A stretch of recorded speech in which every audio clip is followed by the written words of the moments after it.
So good afternoon, everybody. That's funny. I was already talking and rattling on, and I hadn't clicked the go live button. So operator error. But it's Wednesday evening, and this is Agent Prep with Wow Lillie Hendy. Okay, that's my new name, Wow Lillie Hendy. And because I'm a little crazy and wild a wild science, I've had it for many, many years. So welcome back to the Agent Prep. So this is basically a review class, a prep class for your Texas real estate license and for your national exam. Anywhere in the United States, we go over vocabulary, national questions, and at the end, we go to state questions. Okay. And once you come on, I'd like you to say hello so that I know that you're here and we can chit chat or interact, okay, on Facebook Live or on YouTube, because I am streaming this to 3 different locations. Hold on. Chit chat. Let me put my my phone on mute. So good afternoon. Whoever just came on, would you say hello on YouTube? Unless you are on Facebook, say hi.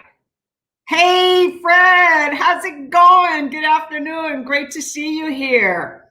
And hey, you granted permission to Facebook. Awesome. For a StreamYard to show your comments. That's awesome. So here's Fred, and that's what I'd like all of you to do when you get on here is I put it on the messenger link. I didn't put it on the Facebook page, okay? However, you go to the, I think on the link here, it's StreamYard. So let me type it in. StreamYard.com/Facebook. So go to this web page, okay, and grant Facebook permission to post your comment with your name on Facebook. Because if you haven't given StreamYard Facebook permission for StreamYard, then it won't show your name on here like it does Fred, like it shows me. So Sharon and, oh, Sharon, you've got it, Miss Sharon Porter. Hey, both of you are there, Sharon and Fred. And I talked to that one awesome lady that they have a lot of properties there in the, she said it was 189,000 to 289,000 homes. And they've got quite a few of them. So I'll send you that person. So welcome back. Hey, Patricia. Patricia, I posted this link on here so that you can quickly go to StreamYard.com Facebook and let's see, can you click it on here? Oops. Escape the big screen. Oh my gosh, I just learned something new. I learn something new all the time. So when you go to that link right there, grant Facebook permission for StreamYard to post your comments. And that way we'll see your name, just like we do Fred. So Fred is with me at EXP. He's become a partner. And you know what? He did something awesome that I haven't done yet.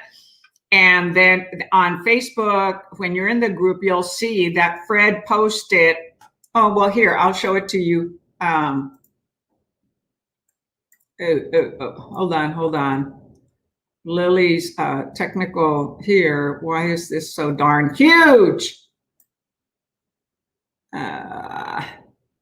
Let's go to here. Oh, well, darn, right? I just saw Messenger here. And on Messenger, Okay, I sent you the link, right? And I also sent you the link for YouTube. So on here, you see this?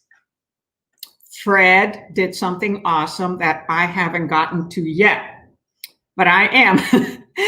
And so Fred joined EXP last Friday and or a little over a week ago. And I'm now mentoring him, and he's getting going, getting started, already working on a lease. So thank you for doing that, Fred, and for posting it on the group. Hi, Asil. And so I'm very excited, okay, to be on at EXP. Oh, crap. I moved the whole, I need to move this back. Lily's major technicalities, because if I leave it on the other screen, then I'm not looking right at the camera. Okay. So you see how I have different groups here that I organize. So things like this, I'm going to show you when you join EXP Realty and you partner with me, I'm going to show you how to organize things on Messenger, invite people. Okay, that's kind of one of my things, as I'm an organizational freak. I like to, well, I'm not a freak. Okay, I'm wild. And show you easy ways to do business. Okay, so I have 4 different groups in Messenger where I invite all my students. However, I haven't added everyone. And then I'll show you a lot of other things once you come on board. If for some reason you don't join EXP, partner with me, I'll still help you. And thanks, Fred. And you know, I won't be able to help you as much as I help my own. Okay. However, I will still be able to help you. Okay. So somebody else said, hello, how are you? And who was that? Let's see here. That was Asil. And we've got Nancy Silva on here that's come on board. And all of these individuals are on Facebook, and my faithful Curtis. So with that said, I just want to give you a little introduction of all the things that I'm learning. Oh my gosh, I've got to share something. You know how I also have a YouTube channel called Living in San Antonio, Texas? Well, I got a call today from a woman from California that's moving to San Antonio, and she loved my videos, that they were very detailed and informative. I'm going to help her find a $400,000 house here in San Antonio. Her home is already on the market in San Antonio, in California.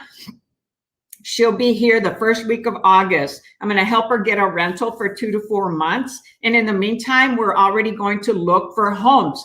So you see, that's a free lead because I created my YouTube channel and it's generating leads. I have 3 other ones that I ended up helping them get rentals, and they're renting for at least 6 months to a year while they get their jobs in place. So I'm going to have 4 clients from my YouTube channel in the last 3-4 months that I'll be helping buy homes. And when I get too many of these, I'm going to share them with my realtors here in San Antonio or wherever else I get them. However, these leads are coming through my San Antonio page. Okay. And that's one of the things that I will also teach you. And I am learning to stay current, to learn as much as I can so that I can share it with you. Okay. Because I want you to grow bigger than me. Okay. I want you to be more successful than me and create generational wealth for your family, for you. And it takes time. Okay. It takes time. So let me just show you my YouTube channel for those of you who haven't seen it. And to tell you, you know, how powerful it is. You know, I've got 4 clients, and one of them's going to do a $300,000 home. This one that called me today is going to do $400,000. And these are free leads. All right. Yes, it's a lot of work on here on YouTube, but this is today's technology, creating videos. I learned it from my mentors, Jackson Wilkie from the Channel Junkies, and from my other mentor, Zillow Killer, James Nathan Rimbert, how to create little videos, you know, 30 seconds, 1 minute, 3 minutes. Every social media has a different requirement. Okay. And okay, who said I love your videos and because I passed? I love your videos too. Pass my state. Yoo-hoo! Way to go, Nancy. Past your state. Oh, Curtis, I ran out of popcorn. And so the videos in the YouTube channel that I have, okay, so this is my personal channel to attract buyers and sellers moving to San Antonio. I will show you how to do that. Eventually, I'm going to have a boot camp. So that's that one. My other channel, okay, is the YouTube Agent Prep. And I'm going to start, hold on. All this technology. So you want somebody to mentor you that's current with technology, that's with it, with what's happening today. Hey, I'm your girl. I will help you. Okay. I like to give. I like to help. The more I help, the more God helps me. So right now, you see, I'm live on here also. You see that? So I'm using StreamYard to go live on YouTube, Facebook page, and the Facebook group. Okay, talk about technology. I'm making it happen. So you'd be partnering with somebody who's keeping up with technology and that can help you and actually does it. Doesn't say, oh, you know, this is what I show. I've done it. So it works. All right. So, and you know, I want you to go help for, what does EXP stand for? Exponential. We are growing exponentially. All right. And so that's what the founder called it, EXP. So it's exponential. EXP Realty. Let's see. So Sharon. So if somebody else has, good evening, everybody. So, and here's this person that said, I love your videos. That's Nancy. She already passed the state. She's going to pass the national. So we're going to go ahead and get started. Come on, God, help her so she can help me. Yay! I am Sharon. Hey, I had a mentee call with one of my, well, actually, he's not my mentee, but he is in my downline. So anyway, this class is for helping you learn the material. So I'm going to get started, okay, because I'm losing some of you. There were 7 of you, and now I'm down to 5. But that's okay. I get so excited, and you know, I had to share success story, testimonial as to how social media will help you generate leads for free that you don't have to pay for. Okay. All right. So this is one of the sources. So let's get back to business. We're here to do what? Some of you are here to pass your national exam. And however, the majority of you are here to pass your Texas real estate exam or the national. So this is one of the sources that I use. Texas real estate sales exam. This is 4th edition. It was published in 2006. However, it is an awesome, awesome source. And I'm going to show you why. Because it has, oh my gosh, I have things saved. And when, you know, technology, I consider it operator error, right? Okay. So it has a little bit, tells you a little bit about the real estate sales exam, you know, preparing for your test, which I have a video on YouTube. And then it has 4 exams of 110 questions, 80 national and 30 state. What I love about these exams is that it explains the answer. It has a refresher course, you know, kind of review the material that in all the 6 courses that you've taken. It has math review and glossary, one of my favorite, because you got to learn the vocabulary. You're learning a new language, right? Without that new language, any other country you go, it's hard to get along, right? With people, you can use sign language. Well, here in real estate, we got to use actual language, right? So it has the glossary, and you have a Scantron, okay, on these.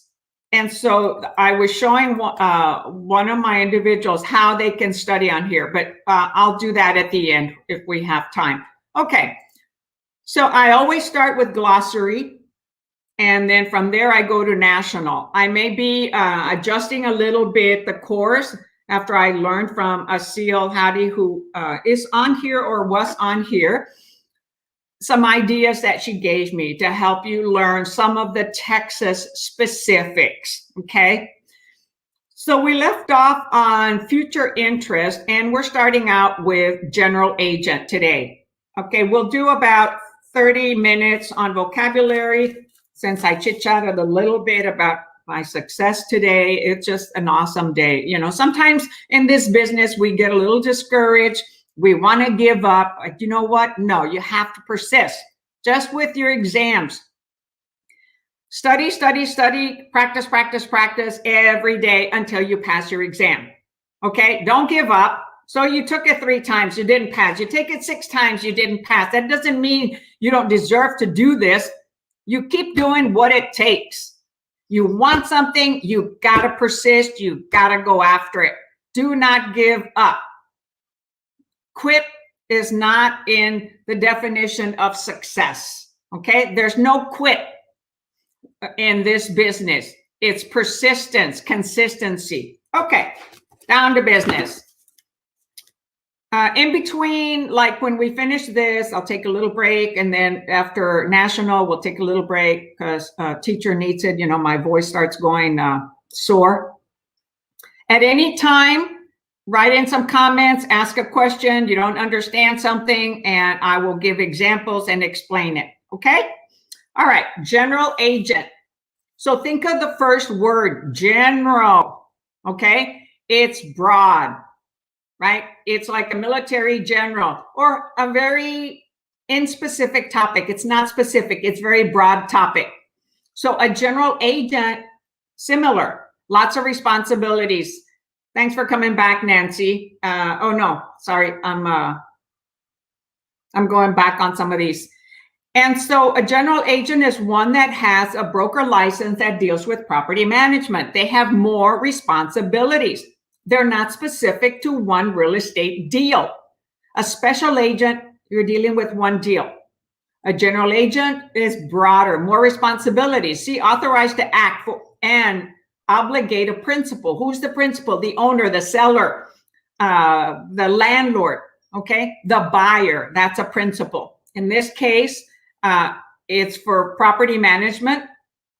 It's an owner, right? So it gives them, they're in the act to obligate a principal in a specific range of matters as specified by their mutual agreement. So whatever is included in that mutual agreement, then is the responsible of that general agent. But they're a more experienced realtor that has a broker license, or they work for the property management company and that's all they focus on. So they don't have a license, but they are hired by that client, okay? And they're not dealing with other clients that they help.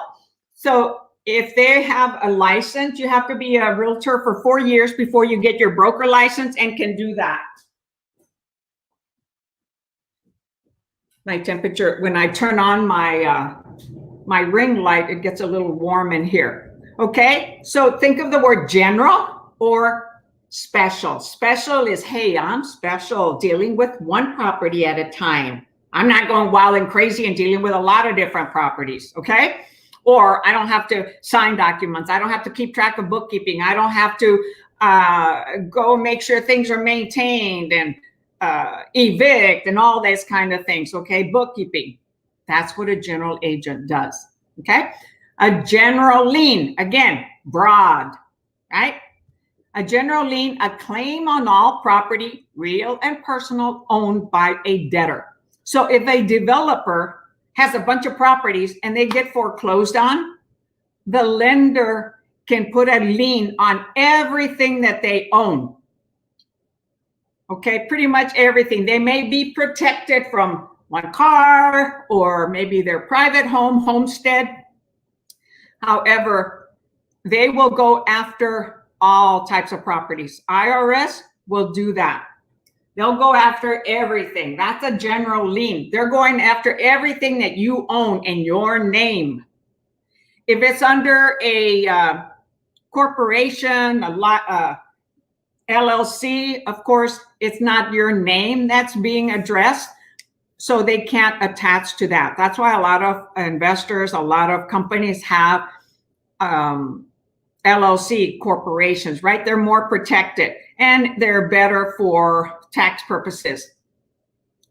Another one, general warranty deed. So all these general, I'm emphasizing. So a general warranty deed covers all the history of a property, not just the current owner, but all the prior owners, right? It's a history of ownership. So that is an instrument, okay? A warranty deed, any kind of deed is called an instrument in which the grantor guarantees the grantee that the title being conveyed is good and free of all other claims and encumbrances, right? Claims, deeds, liens, and encumbrances, right? There are clouds on the title, clouds on the ownership. That's general. So whenever a person sells a property, they're going to convey typically an individual a general warranty deed.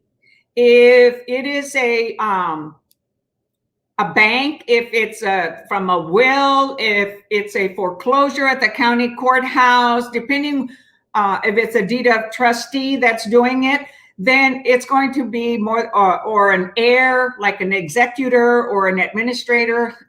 Usually a special warranty deed will be issued just to cover the history of the current owner, not the whole history of the ownership of the property, all the different owners that it's had. The title company will do a search, right? And go all the way into history, and they'll find all kind of anything that's recorded in the courthouse, that's what they're going to find.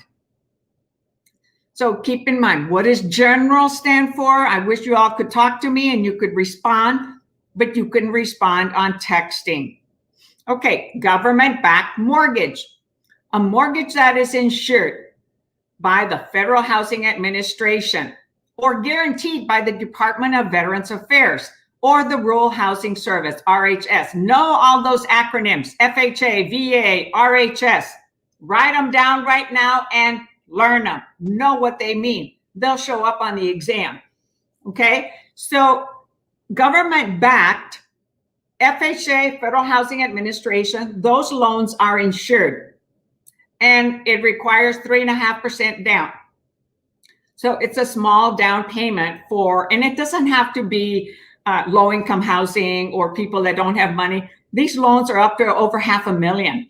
Okay, in some areas that might consider it low housing. Yeah, la.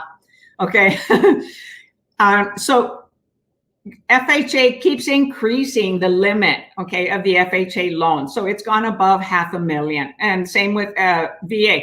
So FHA insures the loan for the life of the loan. VA for veterans guarantees the loan. If the borrower defaults, Veterans Affairs guarantees to pay the lender. FHA covers the insurance.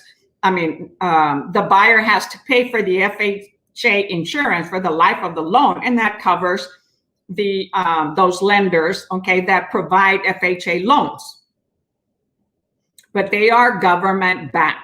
And then rural housing services for areas where there's a lot of rural land, and there's USDA. So there's a lot of different government-backed types of loans. And when you're representing a buyer, you can talk to the lender. There are some that are no money down loans, the USDA. If they've been in a disaster, lost their home in a hurricane, flooding, a earthquake or whatever, some of those loans, they replace their homes and they don't have to have money down, right? Okay. Government National Mortgage Association, long name. Ginnie Mae stands for Ginnie Mae. However, the acronym is GNMA. Write that down.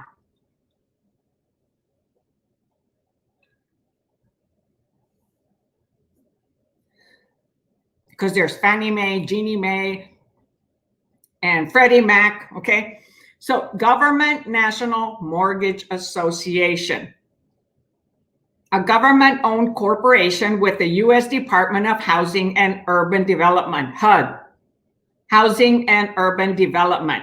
So Ginnie Mae manages and liquidates government-backed loans and assists HUD in special lending projects. So they assist HUD. They're not the ones that loan money directly to the public. They buy government-backed, they buy other mortgages, okay, in the secondary market. And that way it allows for lenders to have more money to loan to other borrowers, okay, to keep the cycle moving, keep the economy going, okay? So Ginnie Mae manages, okay, it's a government national mortgage association, right? So the association, kind of like a homeowner association, they manage the subdivision. So they manage and liquidate government-backed loans that they purchase back, okay? And they get rid of them in bulk. And investors, major, huge, big investors can buy, 50 of them, 100, several hundreds of them. These are big conglomerates, okay? And assist HUD in special lending projects like disaster type of home replacements, okay? So GNMA, also known as Ginnie Mae, Government Survey System. Here, let me, I downloaded from some other individuals, okay, so that you could see what's that means. Okay, Government Survey System. Let's see here.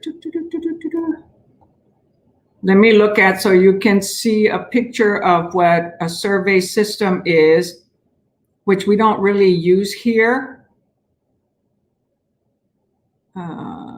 Okay, I thought I had labeled it survey system on here. Fearless math.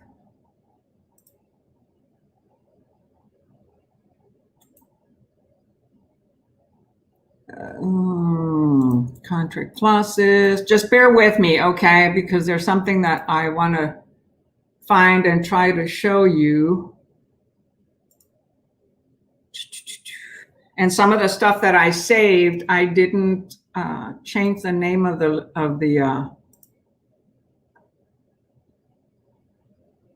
I thought I put it in there because it's important for you to see what, I'm a visual person and I learn by seeing something and then I understand it better. So let me see if I put it on a different folder. Survey systems, vocabulary, no, sponsor settlement, statement. Dang it. Notes. Math. Champions, student, chiefs, no, those are. Well, I can't find it right now. I'll have to show it another time, but I know I saved it in here so that I could share with all of you. I'll have to find it a different time. So property ownership, wait, let me see here. Nope. Okay, well, never mind. I'll show it to you another time. So a government survey system is like a township. It has 36 squares, or what have I always told you? Google it, right? In Spanish, it's googlealo. So let's Google it. The government survey system, okay? And it'll show me a picture real quick. Government survey system. Okay, here we go.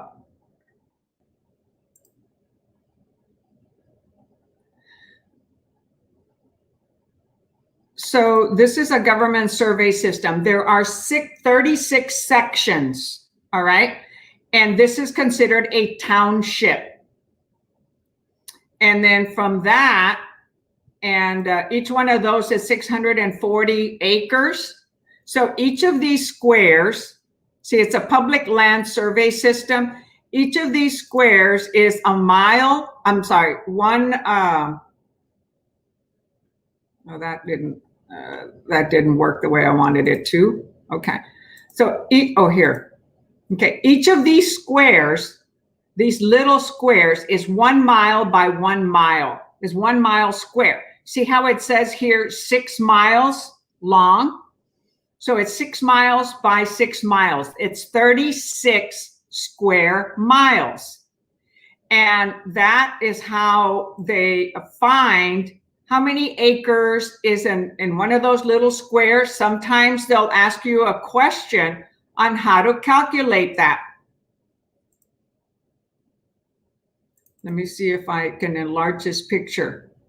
Okay, so they break it down into little sections like this. So this is an area like a whole town out in the forest. And each of those, that big square of 36 is in one of these little squares, because this little square is a township. Then it goes into a city, and the surveyors, okay, will go into one of these 1 mile square sections and break it down into smaller pieces like this right here.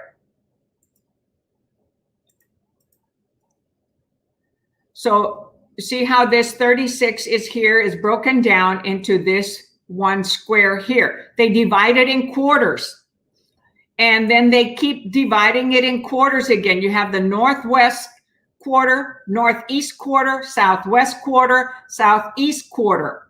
Each of these squares, one of these squares is 640 acres. You could potentially have a question that asks something like that.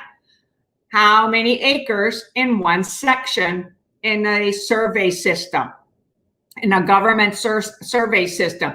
So a surveyor, they'll use an engineer, will keep breaking down the area to locate the particular piece of land and find out how many acres is. When I took my exam, I had to figure that out. So that's a more detail. I haven't seen anybody talk to me about here in the Texas, because we don't have a lot of that, but in Oregon, we do. That is a government survey system. Okay, if you ever hear about it, it's that.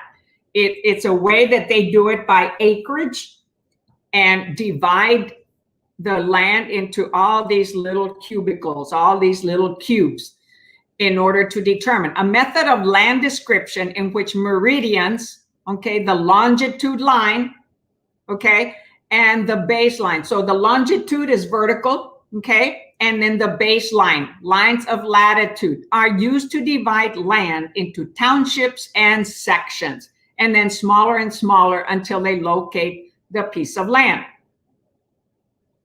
Graduated lease. A lease that calls for periodic. Earlier this week, yesterday, Fred called me on about a lease, and I haven't gotten back to him and see if he got that resolved. But we have lease documents, okay? This is a particular type of lease. It says graduated lease. There's many different types. A lease that calls for periodically stated changes in rent during the term of the lease. So let's say somebody goes and rents a place in a shopping center, and they're like, hey, you know what? I'm just getting started, and my business is, should be increasing. So can you do a different type of lease? So then, hold on. So then they'll start out with a low rent. As their income increases, then the rent will start going up. Or they can have a scheduled period, so where it say, okay, in 3 months, we're going to increase the rent by a certain percentage. 6 months, another percentage, until they get to the full amount of rent that they want to charge per year. So some landlords will do that. That's a graduated lease. It increases in time, and it has to be specified in the lease rental agreement. Grant. The transfer of title to real property by deed. Okay, so when you grant someone your piece of property, we're transferring the title. And how is it transferred? With a general warranty deed or a special warranty deed. It could be a quit claim deed, but there's no warranty on quit claim deeds, right?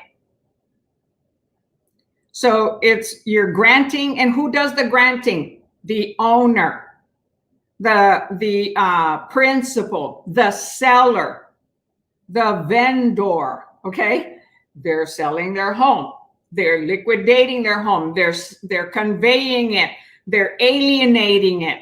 Okay, those are all, they're conveying their home to somebody else, and only that owner signs the deed. Nobody else. Only the owners sign the deed, owner or owners. So a deed that includes, okay, then grant deed. A deed that includes 3 warranties: that the owner has the right to convey title to the property. 2, that there are no encumbrances other than those noted specifically in the deed. And 3, that the owner will convey any future interest that he or she may acquire in the property. Okay, so on here, if there's a deed with a loan, it'll have the name's owner, so it'll be a warranty deed with a vendor's lien, and it'll have the vendor's lien name on there. Okay, so it'll have the lender's name. Once it's paid off, that name comes off and it just has the owner. If there are any other types of liens, it'll show up in the title search, but the owner has to grant that, those 3 warranties, that they have the right to convey. They have a fee simple title. They have all the bundle of rights, okay?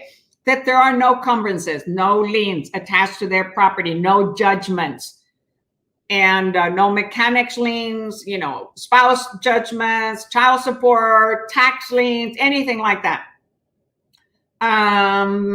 If they are free of any unrecorded easements, okay, nothing that is preventing that property to convey. And thirdly, the owner will convey any future interest that he or she may acquire in the property. If for some reason, let's say they had, it was being leased and maybe they have minerals or oils or other monies that they get from the land, and they could convey that, or they can sell that separately. Grantee, so you have the grantor that grants the property, and the grantee who receives the property. So EE and OR, right? Receive and giver, grantor. So the grantee is who receives title to real property, and you can have grantee, trustee, vendee, lessee. All those are people who receive. Now, when it comes to mortgagee is the lender, right? Because they received a collateral. They received the property as collateral. So the borrower is the mortgagor, okay? They're giving the lien as the collateral to the lender. The lender is receiving the collateral, which is the property. So the grantor is the one who conveys title to real property, the present owner, the current owner. Gross income, and gross, right? The initial, everything that comes in before all the expenses. The total income received from a property before deducting expenses. So gross rent multiplier, gross income multiplier, that's all gross money that comes in before you start deducting the property taxes, property management, repairs, maintenance, utilities, anything like that. Once you deduct all those, it becomes net income, right? Gross income multiplier. A rough estimate, a rough method of estimating the market value of an income property by multiplying its gross annual rent. So gross income deals with annual rent, gross annual rent, by a multiplier discovered by dividing the sales price by comparable properties by their annual gross rent. Okay, so let me see. Math, real estate math sheet. Let me see here. Oh, this tells you, let me see. I ended up getting another one that has a whole bunch of equations, and I'm going to post them, okay, on. So let me see if this has the gross rent multiplier.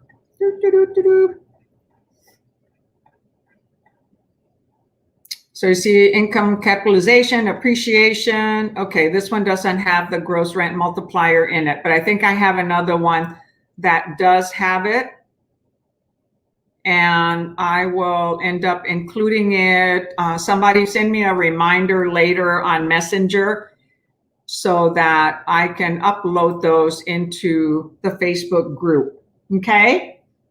All right, because you need to know your definitions, your formulas for those of you that are scared of math. Okay, you want to do that. All right, we're going to go for 3 more, and then we're going to end the definition, glossary, vocabulary, words, whatever you want to call it. Gross lease. A lease in which a tenant pays only a fixed amount for rental and the landlord pays all operating expenses and taxes. So we had the other one that was a graduated lease, right? It increases with time. And then we have gross lease. So they pay a fixed amount and that's it. That's their gross amount, just like when you rent an apartment. And then the landlord pays all the other utilities and expenses, property taxes, insurance, okay? There's triple net lease, there's double net lease. So it depends on what they're going to include. Gross rent multiplier. So this is similar to gross income multiplier, except that it looks at the relationship between sales price and monthly gross rent. So gross income deals with annual gross income. Gross rent deals with monthly gross rent. Okay? Similar formula, but you're dealing with gross monthly and gross rental.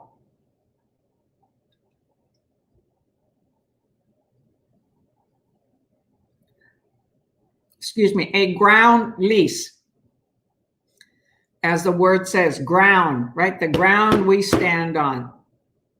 A lease of land only, on which a tenant already owns a building or will construct improvements. It's like they say that McDonald's, they don't make their money from hamburgers. They make their money from land. They buy the land on the best corners and they lease part of the land to other people. So Walmart also buys huge acreages of land and then they lease it to other little shopping centers or other stores. So that's a ground lease. The tenant never owns the land. They just own the building or what they have in there. And they'll have a 10, 20, 30, 50-year lease. Some of them have up to 100-year lease and it goes passing on and on. So you can rent the land. If you have land, you can lease it to people to park their manufactured home on there, park their RV, park their boats, and park a lot of things. So that's a ground lease. People also make money on just land. So there's different ways to invest. Let's see, have I ever leased land? No, I bought and improved the land and then sold it. Okay, so we're gonna start on guaranteed sale plan next time. Oh, actually this week I'm gonna do a Saturday morning one at 9 o'clock. So the email that I had my assistant send out, so this is lesson 35. This is Wednesday at 6 p.m. So on Saturday, I'll be doing the class again at 9 o'clock. It'll be every other Saturday because on the other Saturdays, I have a mastermind class that I'm attending with one of my EXP upper level coaches. So I attend a lot of masterminds, okay? That's how I learned to grow my business and learning all this stuff that's going on right now to keep up with technology. Okay, that's going to be on page, it says 165 there, but it's actually 166. All right, so then we're going to start our national questions. So for those of you that need to take national,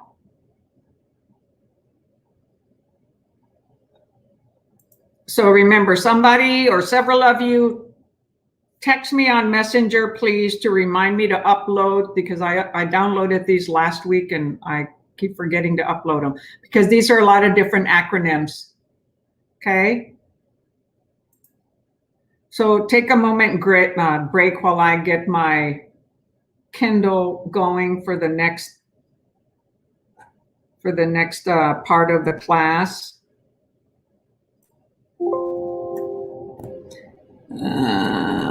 So let me see. You are currently at location 26 from Lillie's fourth Android. Go to that destination. Yes. Okay. Okay, when you see me looking down or in another direction, I have 3 monitors, one to my left, one to my right, and one to the center.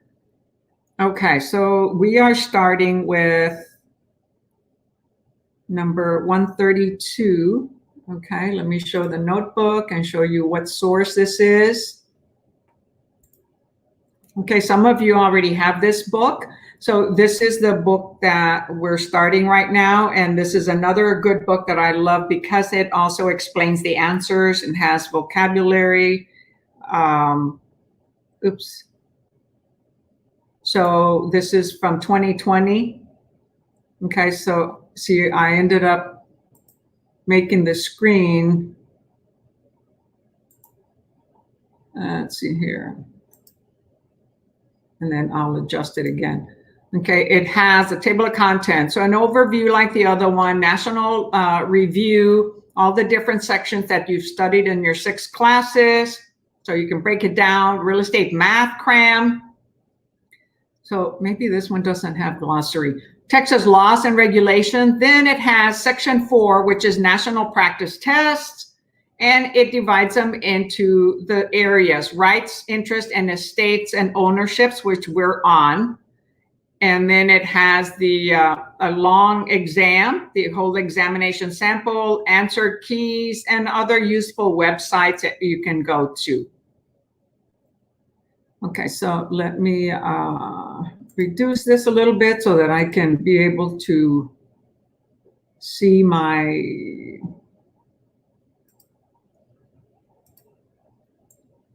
because when I make this over here real large, I can't see this in. Okay, so today we are on 132.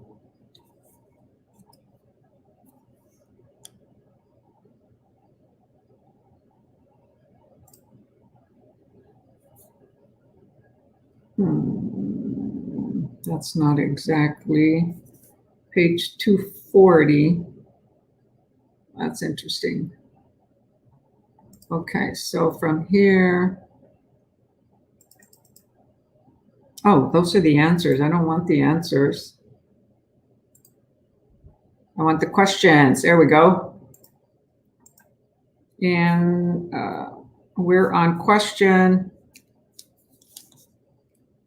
132. Okay, and I'll enlarge it like I did last week so that it made it easier for those of you that are on your phone to be able to view it. So I learned something new during class. And there's a certain size that will let me see the whole question and the answers. So that size is not the right size. So let me reduce it a little bit more. Okay, maybe that'll be the right size. Let's see here.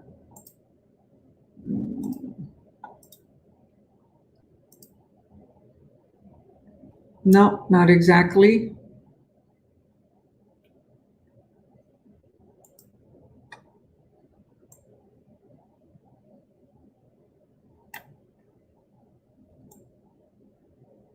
Okay, let's see there. Well, I'm close. I'm getting there.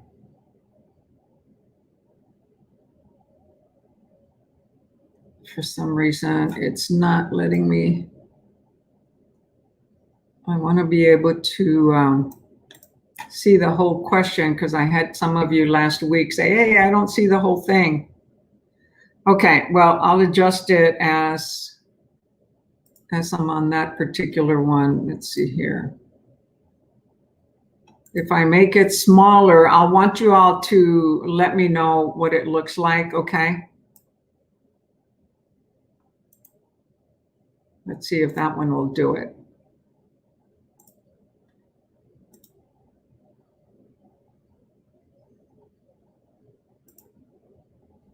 Okay, how is that big enough or not? Those of you that are still on, I think I had it even bigger last time.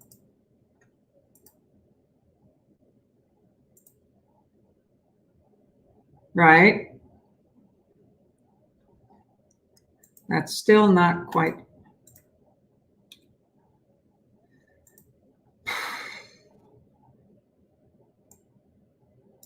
Oh,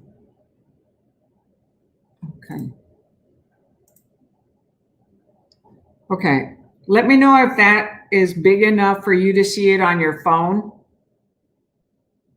For those of you that are watching this on your phone, could somebody comment? Okay. Okay, somebody write, comment, let me know if that's big enough for you to see on your phone.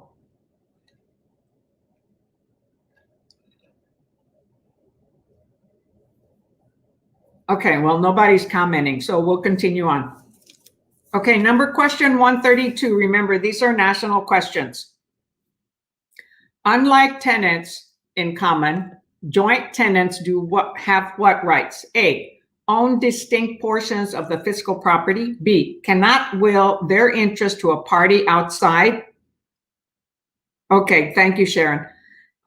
B, cannot will their interest to a party outside the tenancy. C, may own unequal shares of the property. And D, cannot encumber their interest to outside parties. Okay, so several of you are saying yes, you can see it.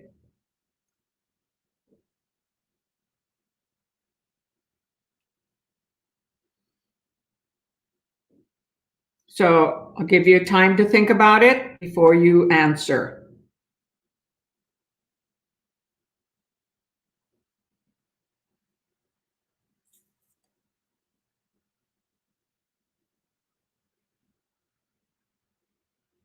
And this is the time to answer, okay? Should you get it wrong, I'll help you.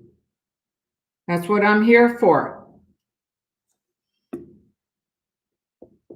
Okay, Sharon says C. Okay, I'm gonna ask you to write the question number and then the answer, please. So Sharon says on 132C. How about somebody else? There's 4 of you on here. We were up to 7 today. Not everybody stays on. I get a little wild and crazy, a little loud, and sometimes I rattle on, but hey, I'm explaining, I'm sharing. That's what real life is like. Okay, so Sharon says that unlike tenants in common, joint tenants, she says, may own unequal shares of the property. No. Okay. I'm going to show you.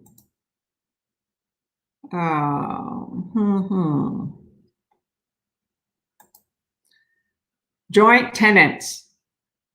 Joint tenancy means they have to buy it at the same time, take title, same type of title at the same time. They have equal interest. So if there's 4 partners, each one owns 25%, and they have 100% possession. So it has to meet T-TIP, the acronym T-TIP, time, title, interest, possession. That's what joint tenants is. So based on that, which one would become the correct answer? T-TIP. Yes, Curtis.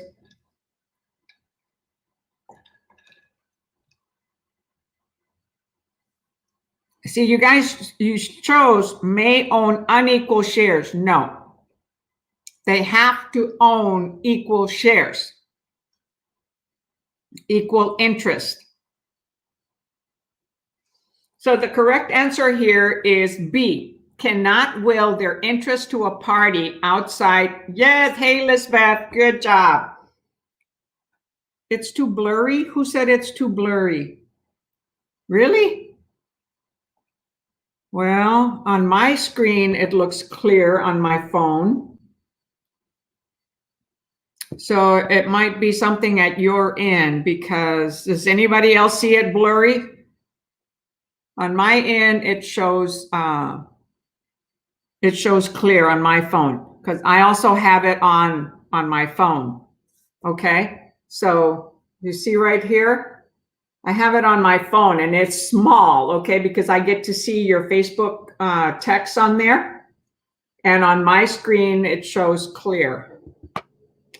All right, so the answer is B, cannot will their interest to a party outside the tenancy. So the answer says the survivorship feature. So tenants and joint tenancy has survivorship, means when one person dies, their share gets divided equally amongst the other partners.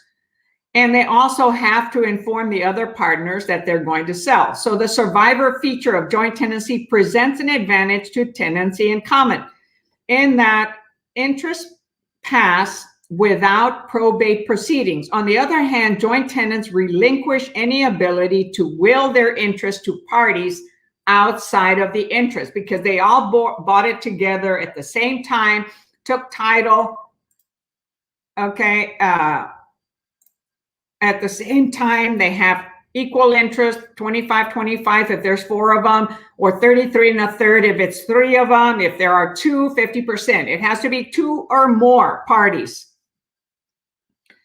However, they cannot relinquish any ability to will their interest to parties outside the tenancy. If they do, the other partners have to agree. It has to be agreed upon by all of them, because they did this investment together as joint tenants, okay? Like a joint, right? Like a joint. They're joint. You can't get rid of your forearm, okay, without cutting it off, all right? And you don't want to do that, right? So that's a requirement. You've got to meet TTIP. So the answer is 132B. So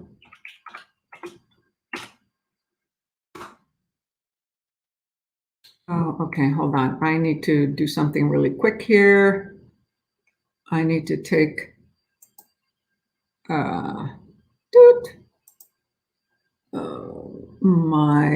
where I have my other Facebook page, and move this screen to the other monitor so that I can type the answers in to the AgentPrep site, because I'm typing the answers on 2 different media. So there's the answer for those that are watching on YouTube. And for those requirement, you've got to meet TTIP. Hold on. Okay. And 2 different media. So there's the answer. All right. So the media on my, okay, so let me put it on my phone. 1.32B. All right. So number 133. 133. Which of the following life estates, okay, life estates, an estate, interest in property, interest in real property, okay? So which of the following life estates is created by operation of law rather than by owner? A, conventional life estate. B, ordinary life estate. C, legal life estate. Or D, community property life estate. So which of the following life estates is created by operation of law? We touched base on this a little bit last week. So take time to give me an answer. Interest in real property. And remember to write the question down and the answer, please.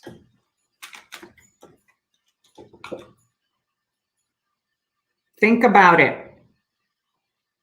Certain things are done through a will, some things are done through probate, some through operation of law that's already written down. So there's many different types of life estate.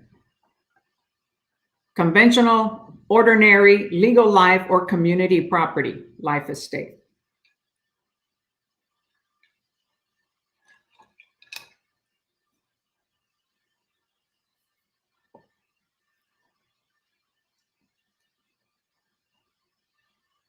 Which one is it? Come on. This is the time to take a chance.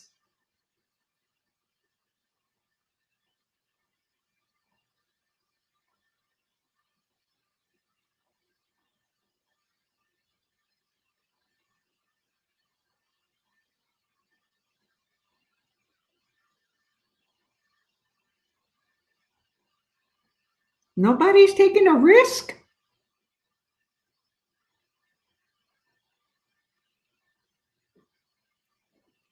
Okay, Curtis says C. All right, so far so good. Anybody else? Come on, remember, on the exam, you have probably 2 minutes or less per question. So 133C is what I've got 2 people saying. And yes, that is correct. Legal life estate. So the answer explains it as a legal life estate is created by state law as opposed to being created by a property owner's agreement. The focus of legal life estate is defining and protecting the property rights of surviving family members upon the death of the husband or wife. So that is how legal life estate happens. The other one is if an owner is alive, they give someone else a life estate. So it's written down in an agreement that they will live on that property until they die. This one is as spouses. It's legally already recorded or protected by the state law. Legal life estate. And so this is in any state. So 133C. Very good. So Sharon, 133C. Yes, ma'am. And so did Curtis.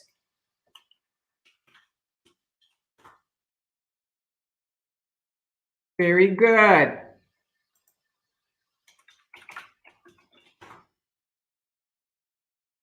All right, number 34. Let me see if I enlarge it to this. Okay. Which of the following is true of a homestead? Definition, homestead. So all of these here, you see how important definitions are, or vocabulary, or glossary? Okay, all these definitions up here, if you know them, you can answer the question. Homestead, you got to know what the definition is. So, which is true of a homestead? A homestead interest cannot be conveyed by one spouse. B, a homestead interest cannot be passed to the children of the head of the household. C, a homestead interest is a form of conventional life estate. D, a homestead is a primary or secondary residence occupied by a family. That last one is way off.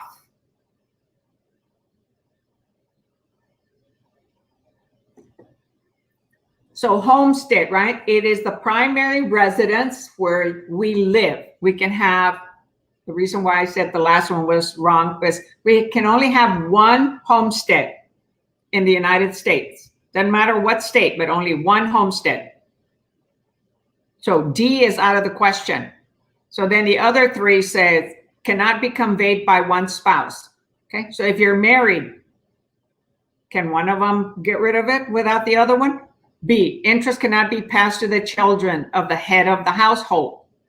So if there's one spouse that's the head of the household, can they convey it to them when they're married?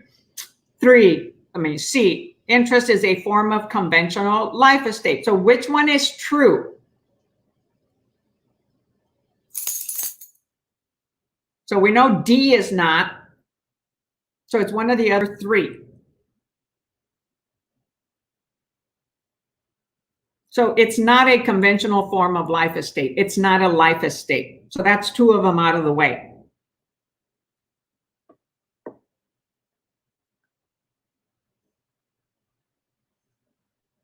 Okay, Sharon said 14. What does that mean? I don't follow you, Sharon.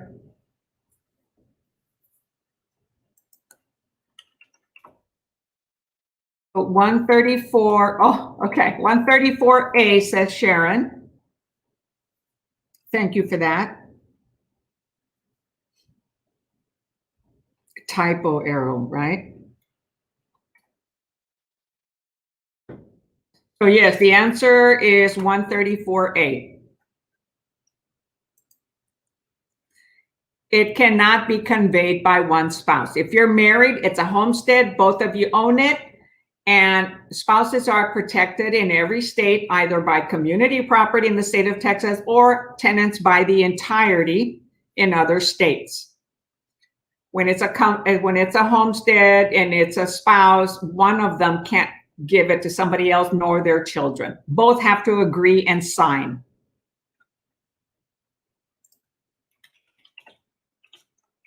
Very good, Sharon. All right, number 135. Okay, so on here, you can't see 135 all on the same page, so I'll reduce it. A tenant in common, okay, one of the type of ownership, there's 4 types of ownerships, okay? 4. Tenant in common is one of them. A, sell or transfer his or her interest without the consent of the other tenants in common. It means what can they do? Which one of the following is a true statement? B, use his or her interest in the estate to encumber the entire estate. C, sell, encumber, or transfer his or her interest only to the other tenants in common. D, sell, encumber, or transfer his or her interest only with the consent of all the other tenants in common.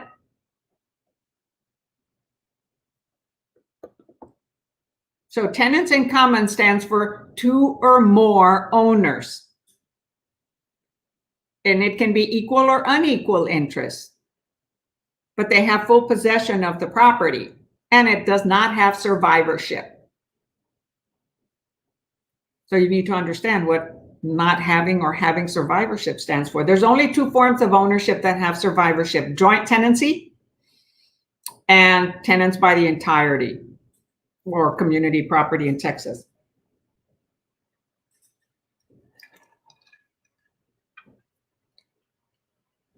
Okay, Miss Sharon says 135A. Who else? There's 6 of you on here. Come on. Give me an answer. Oh, I'm sorry. Yeah, on 135. I thought I had typed 136, although I haven't posted it yet.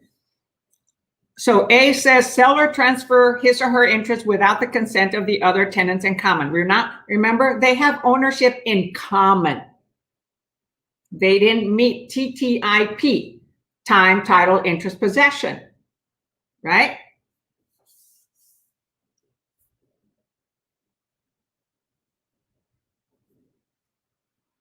Anybody else? No? Come on. Get with it. Pay attention. Write some answers down. You're supposed to be focusing on studying.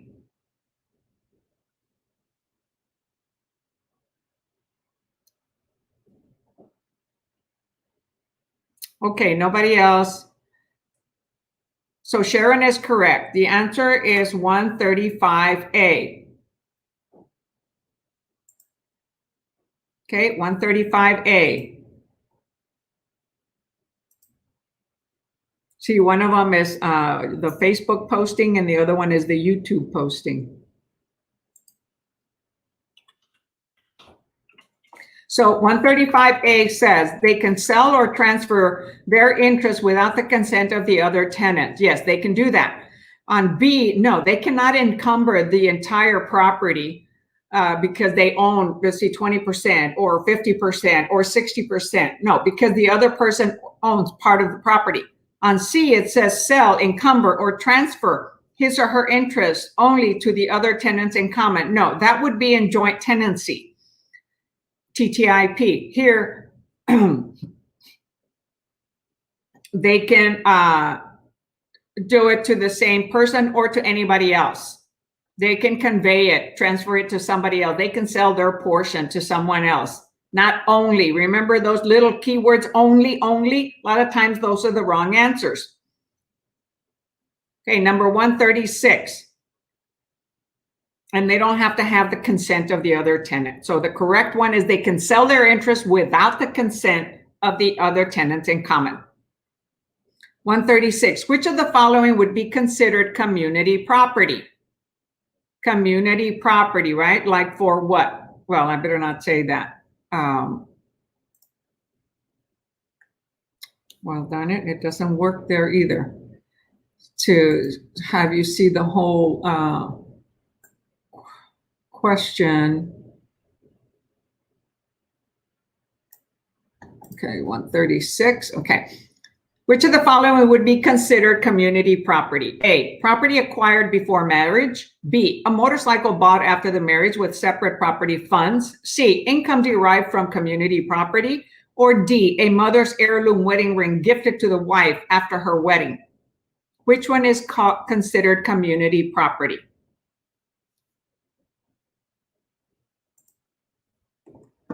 Think about it. Community property, I mentioned it a little bit earlier. Same difference as tenants by the entirety in other states.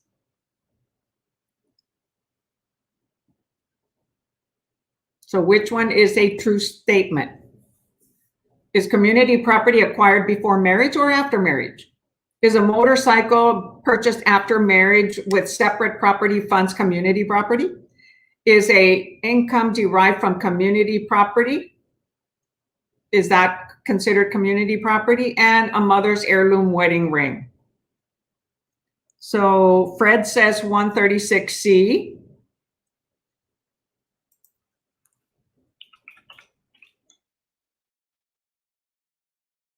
Anybody else? Okay, Sharon, come on, you've been doing really good. How about Curtis? And see who else is on here. I'm not sure. You're the only three that have been responding. Lisbeth did for a little bit. Some of the others left. Sharon says 136C. Okay, very good. Yes, the answer is 136C. Income derived from community property, even if they didn't buy it during marriage, but if one of them brought a property owned before marriage into the current marriage and it starts to make income, that current income is considered community property because the rental is earning the income now. The property may not belong to both, but the income is coming in while they're married. That is community property.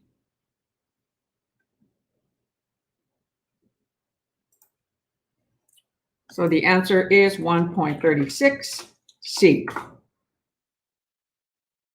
Okay, number 137. God, I keep having to change the settings here in order to see the whole question. The things we do to accommodate our students. Haha, well, I'm one of the few that does this. I don't know of many realtors that do this. 137. When real property is held in a land trust, who controls the property? Okay, when it's held in a land trust, vocabulary, glossary, definitions, words, who controls the property? A, the trustor, B, the trustee, C, the beneficiary, or D, the mortgagee.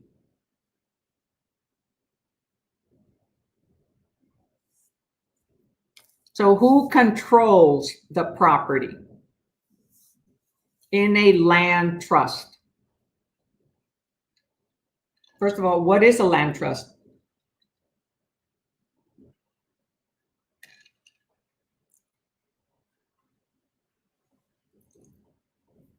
First of all, anything that has the word trust has three people involved. There's only one person that controls it. Okay, there's a trustor, a trustee, and a beneficiary. Those are the three parties to a trust. So with that said, D goes out, okay? Because it's a trust. So it's going to be trustor, trustee, or beneficiary.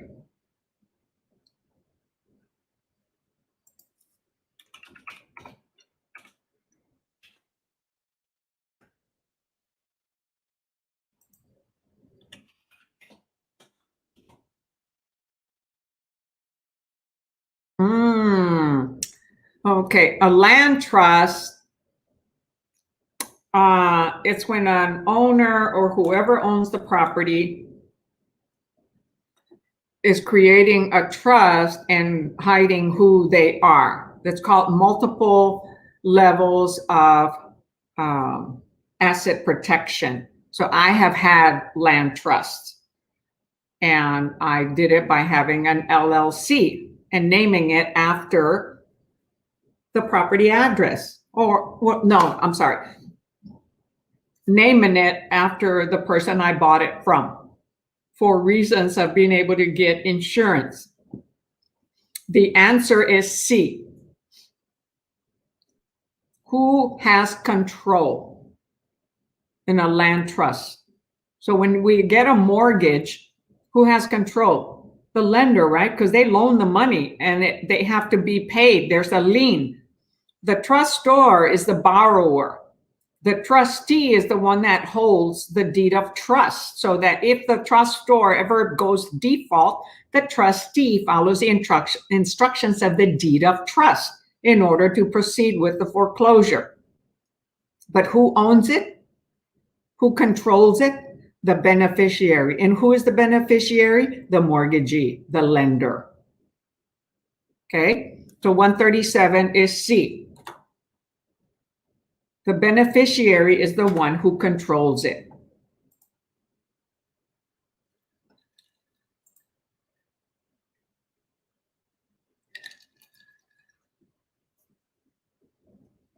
All right.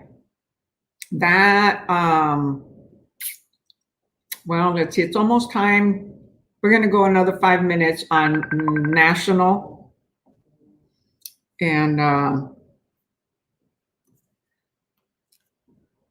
And then take a moment break, okay? All right, number 38. So let me make it go to the next page.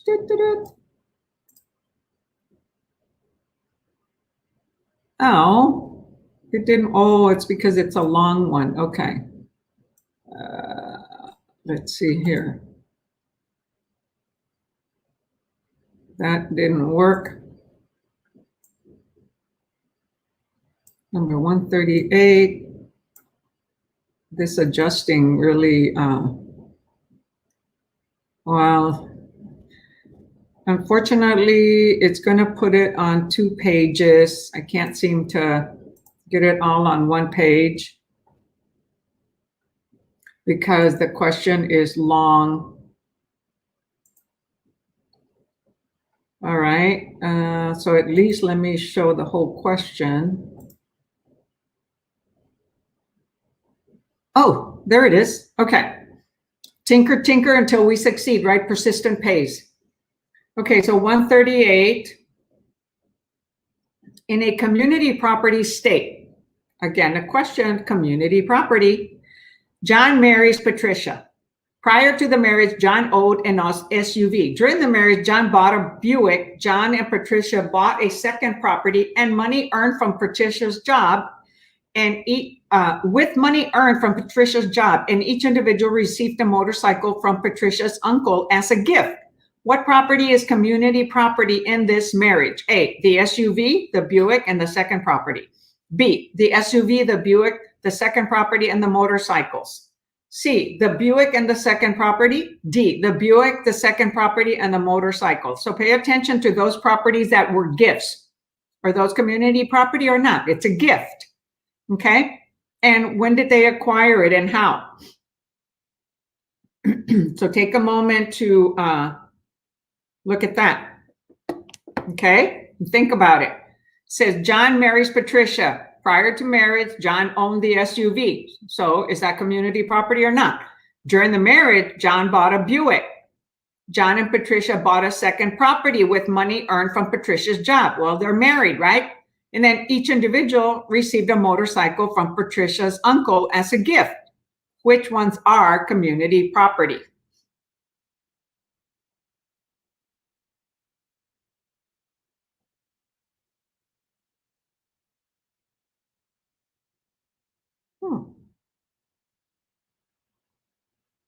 That's weird.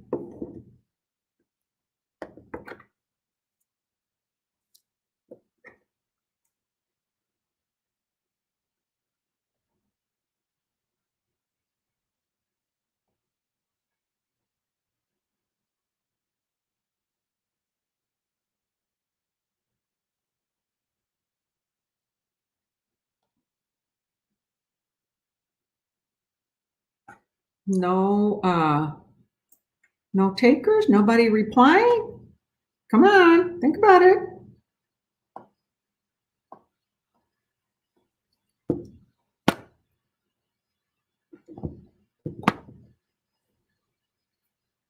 Oh, that's weird. Huh.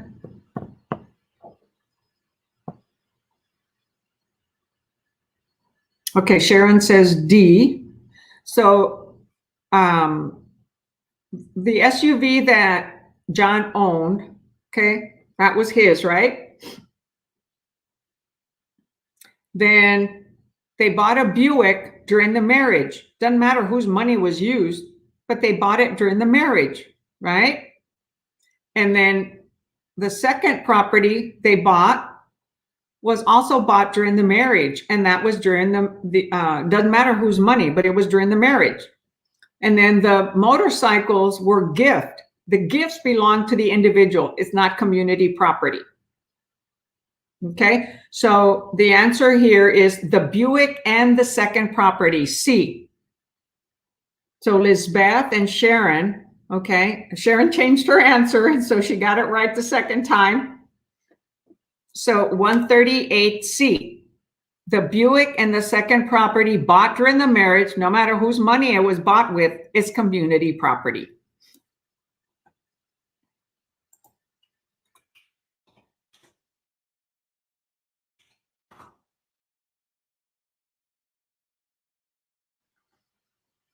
Okay, do y'all get that?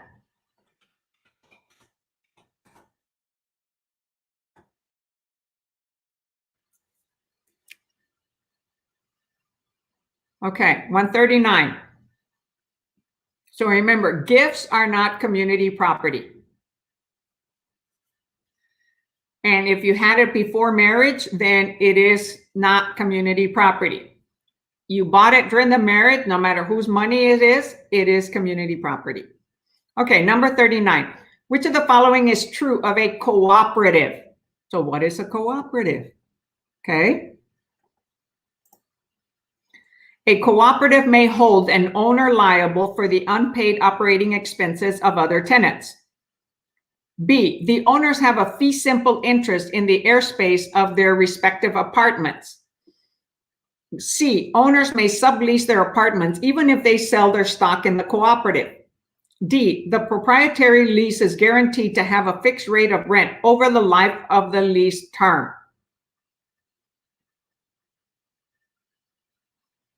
So a cooperative is like a condominium, an HOA or timeshare, or, they're cooperating the ownership with others. So they don't own the whole facility.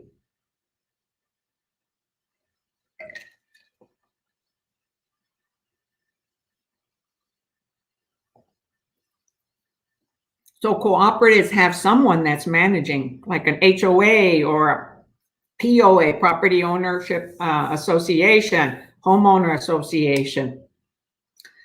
If it's a timeshare, they're managing all the properties, right? And people get to share a particular unit for so many weeks in the year, but they still have to pay other expenses. Denise says A. Hi, Denise. Thank you for joining the class today. We're still doing national.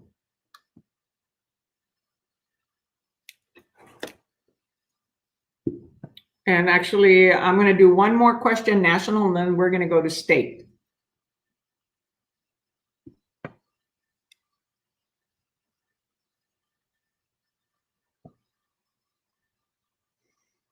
Okay, only one person said A. Sharon says C.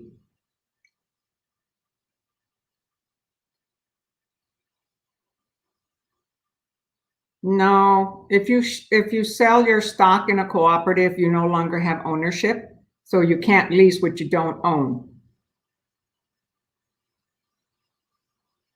And they don't normally allow, if you decide to rent it in a cooperative, you typically own it or you end up renting it, but you still have ownership.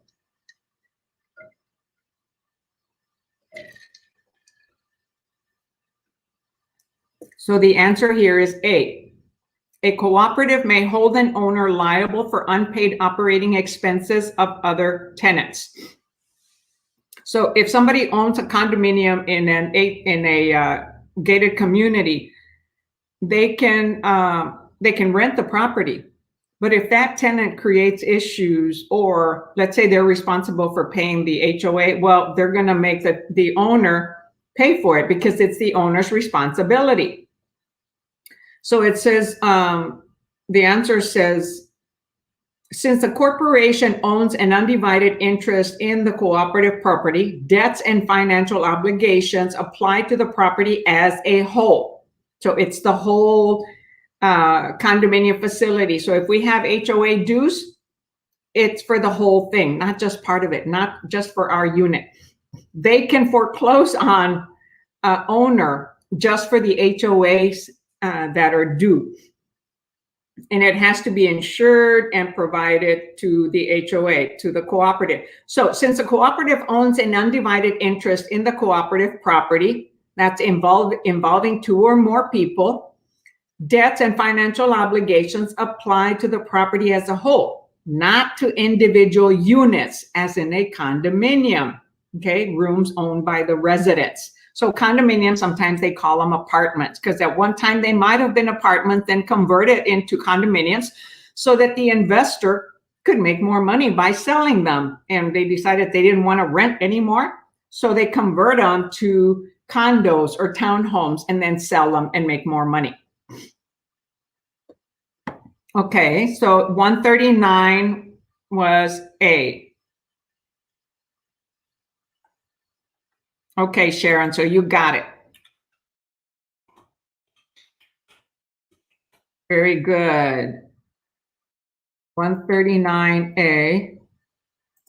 And I show the answer so that if someone is watching it on the recorded on YouTube or on Facebook, they'll be able to see the answer instead of just hear me. Okay, very good. Thank you for those of you that are participating, okay? This is here to help you. So this is the time for you to participate. Okay, last question on national for tonight. And remember, I am having the class again on Saturday morning at 9 o'clock. If I don't get on time or I don't wake up, hey, somebody call me, okay? I'll get on really quick. Okay, number 40. Last question for tonight on national questions. Which of the following is true of a tenancy in common? One of the four different types of property ownership. A, the co-owners must be related. B, the owners enjoy an indivisible interest. C, the tenants must acquire their interest at the same time. D, the tenants must pay equal amounts for their interest in the estate. Okay, so tenancy in common. So, right, So if it's joint tenancy, it has to meet these 4 conditions, right? So does that question or the answers meet these 4 conditions? Okay, let me see if it has the 4 different types of ownership on here. No. Okay, so you have to pay attention to that. Is it owning, is it having, you know, all owners, okay, time, this one describes it. All owners must receive title at the same exact time, title. Each person must be on the same title, interest, equal portions of ownership at all times. So they own equally, okay? 25, 25, 25, 25, or 33 and a third if it's 3. Possession, all owners possess same right to occupy, okay? So if it doesn't meet those conditions, then it is not tenancy in common, then it's one of the others. So which one is true of tenancy in common? Tenancy in common doesn't meet those things of joint tenancy. And tenancy in common is 2 or more, any 2 or more individuals. It's not married couples. So remember, pay attention to little words, must, always, only, okay? To help you try to select the right answer.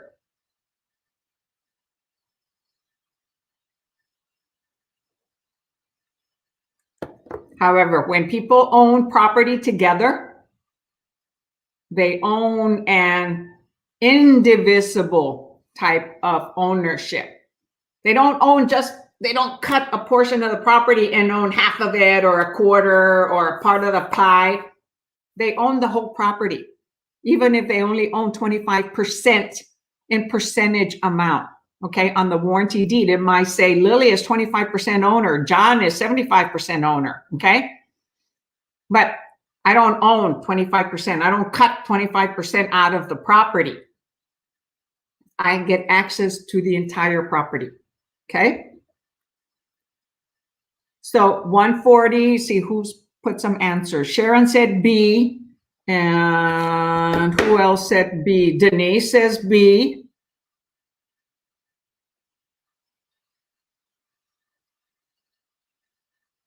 Okay. Well, so the answer going once, going twice. Anybody else is going to try? Gone. You're correct. The answer is B. The owners enjoy an indivisible interest, right? Can't divide the piece of property. They don't have to be related. So you see how A, C, and D had the word must in there? A lot of times that's a trigger for a wrong answer. Or if there's only one must, it might be the right answer. Okay, so those are things to pay attention to in the test questions. So yes, the answer is 140B. Very good, Denise and Sharon. 140B. And always pay attention to the answer that I type, because sometimes I think one thing and I type another.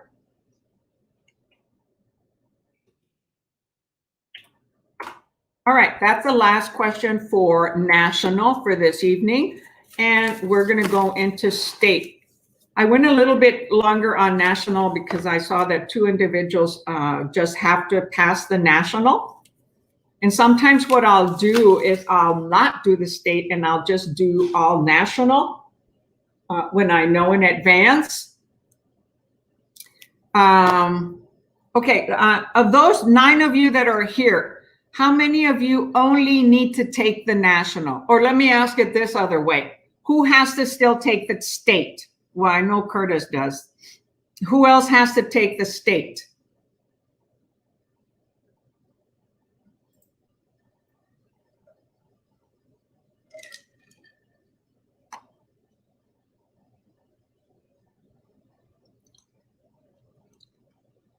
Hey, that's an easy question for you all to answer.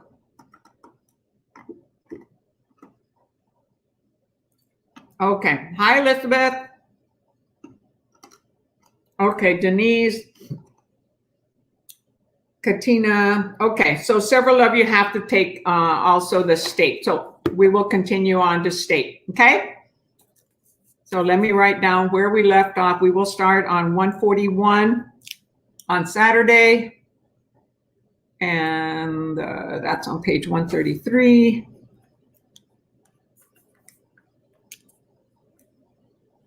Okay, and my answers are on page, so give me a moment while I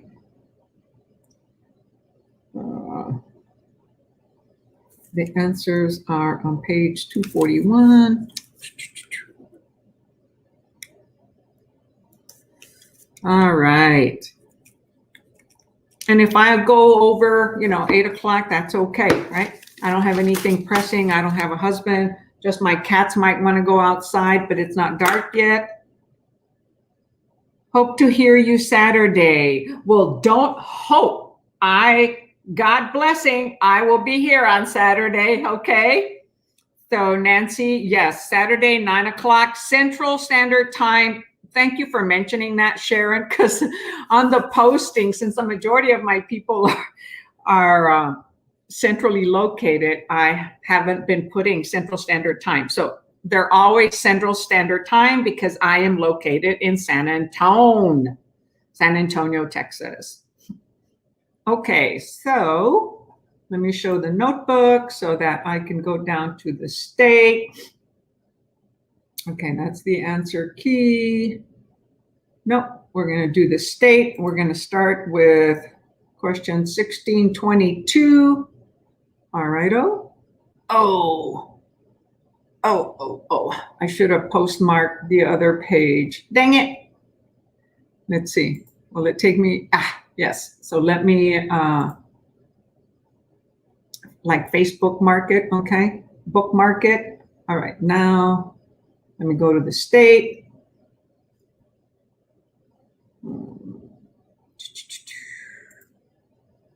All right, we're on question 1622. All right, let me close that.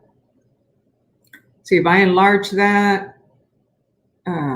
Okay, that's a little bit larger there. Okay, so now we go San Antonio, home of the home of the kettle popcorn. Yes, Curtis came to San Antonio and hired me to help him one-on-one for several days. And he would have all these kind of snacks. And oh my gosh, I'm saying, Curtis, no, I don't want snacks, right? He's young and he can eat all these snacks. Me, if I snack a lot, I gain weight. But he had this one thing that I really loved. That was the kettle corn. It tastes a little bit like caramel corn. So I ended up buying some. So he would have some ready for me. That was funny. But it was great. Thanks for introducing me to that. All right, state questions. Let me prepare. Yes, Nancy, and I hope to see you there on Saturday.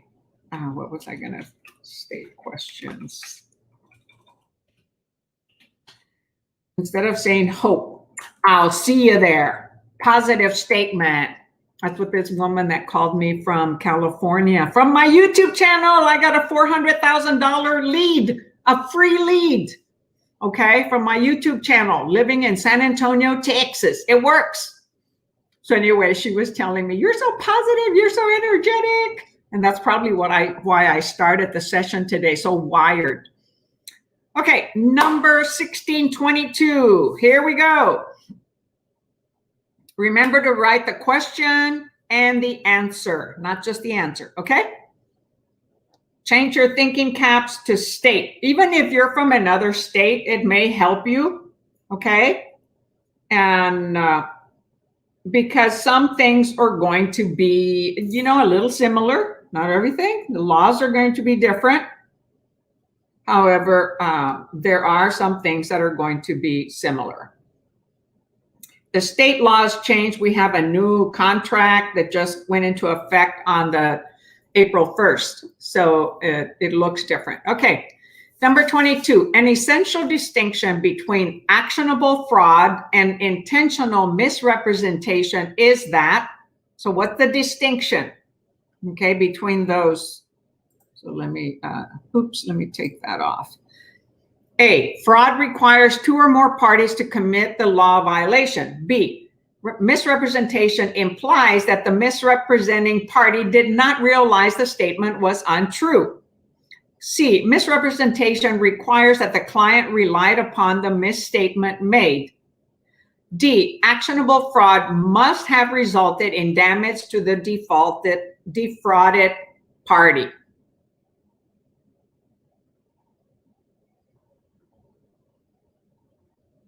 Okay, so remember the little keywords, always, only, must, okay? Those are either be the wrong answer or it could be a right answer, right?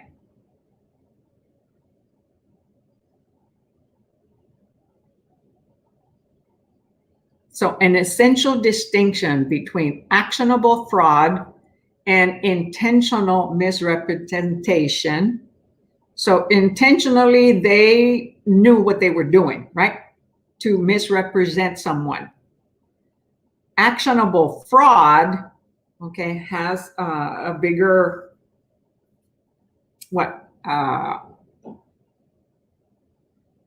result, has a worse result. Okay, somebody said D. Who is that somebody? Denise said D.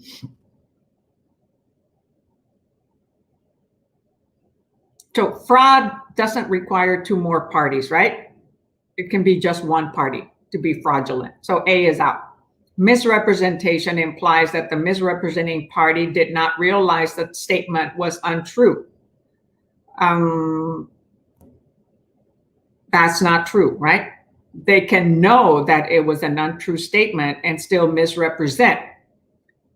It can be done innocently, okay? And, that does happen. But if it's done intentionally, then it is fraudulent. But here they're asking, what's the essential distinction between fraud and intentional misrepresentation? So let's see. Curtis says D. Denise says D. Katina says D. And so which question is this? This is number 22. Okay, so 22 is D. All right. So it says, to be fraud, the defrauded party must have relied upon the misstatement, and he or she must have incurred some form of damages. Misrepresentation does not imply or necessarily entail these two factors. Okay, because there can be misrepresentation, advertising, or misquoted some information, but it didn't create financial damage. So with fraud, so the difference between fraud and intentional misrepresentation is that the actionable fraud must have resulted in damage to the defrauded party.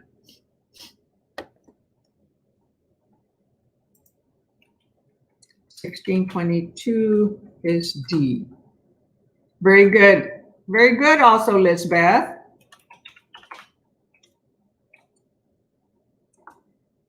Okay.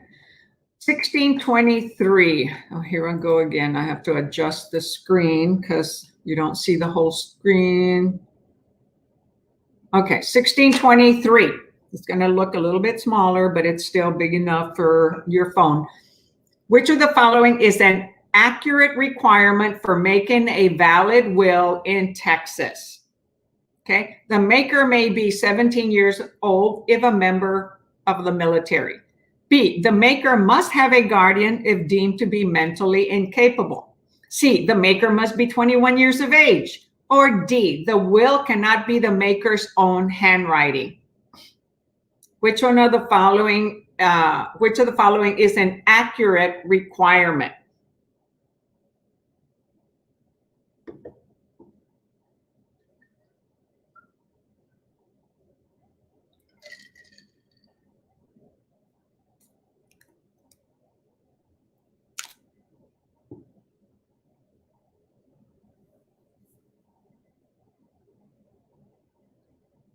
So if they're in the military and 17 years old, is that acceptable? Must the guardian be deemed mentally incapable in order to be a valid will? Or C, must the maker be 21 years old? Or D, the will cannot be the maker's own handwriting? Which one is an accurate statement? Okay, so I have Denise saying 23A.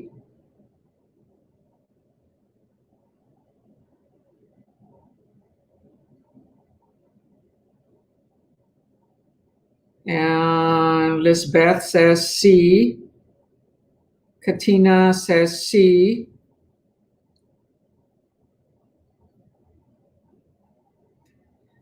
The correct answer, you're guessing, you're in Virginia. Yeah. So the correct answer is A. The maker may be 17 years old if they are a member of the military, right there. So they're saying if you can go to war and fight and risk your life and die, then you're old enough to make a will in Texas. So that is an accurate requirement. 21 years of age is for drinking. However, and it used to be 18 when I turned 18, right? I still didn't drink, so it didn't make a difference to me. And, a will can be in one's own handwriting in many different locations, maybe in all states. And the maker must have a guardian if deemed mentally incapable. No. So the correct answer is A, 17 years old if a member of the military. So thank you for taking the risk, Denise.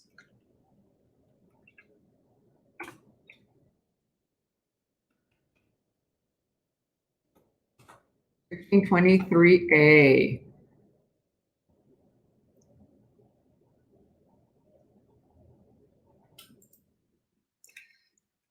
If mentally incapable, they probably wouldn't be able to make a will. So somebody else would probably be on doing a will for them. However, I don't know that for sure, because the maker, if they're mentally incapable, how can they create a will? You were stuck between A and B. Yes, I got it. So did I already type the answers? 123A. Okay, but very good. Thank you for participating. Okay, that's what this class is for you to participate. I mean, it helps me learn the material better, but it's not for me. It's for you to pass. Okay, number 24. Which of the following is true regarding mechanics liens in Texas? Okay, because we are doing Texas state questions. Mechanics liens, which one is true? A, mechanics liens cannot be filed until there is a delinquency in paying the contractors. B, there is a specific 75-day time limit for recording the lien. C, the lien only attaches to the specific portion of the building that was built or repaired. D, mechanics liens are classified as involuntary in Texas. So which one is true?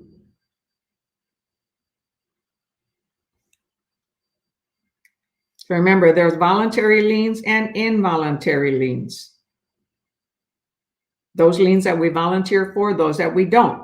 However, there are rules that have to be followed by the contractors in order to file a lien.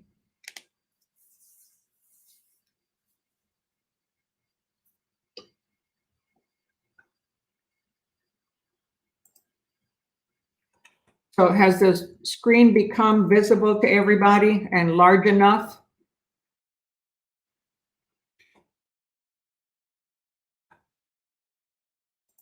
Some of these questions are even challenging for me,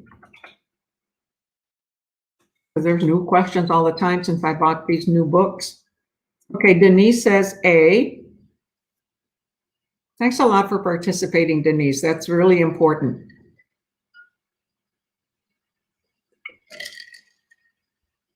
Whether it's your state or not, what it does is practice for you to understand and learn what kind of questions can be asked. And you start having more practice on how to answer the question, what little keywords to see. Okay, Katina says A.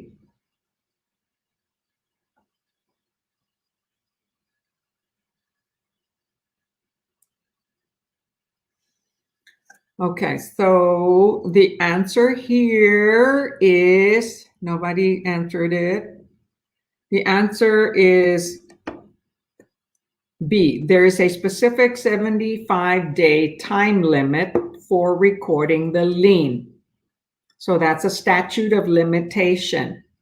So time is of the essence in recording mechanics liens, one who repairs machines or one who does construction and doesn't get paid by the contractor. That's a mechanics lien. It's not just mechanical. The mechanics lien contract is a voluntary lien made prior to completion of the work.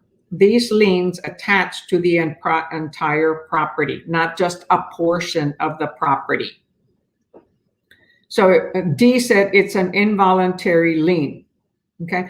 The owner did invite the contractor, okay, to do some updating, building, or whatever on their property. So that's why they're calling it's a voluntary lien.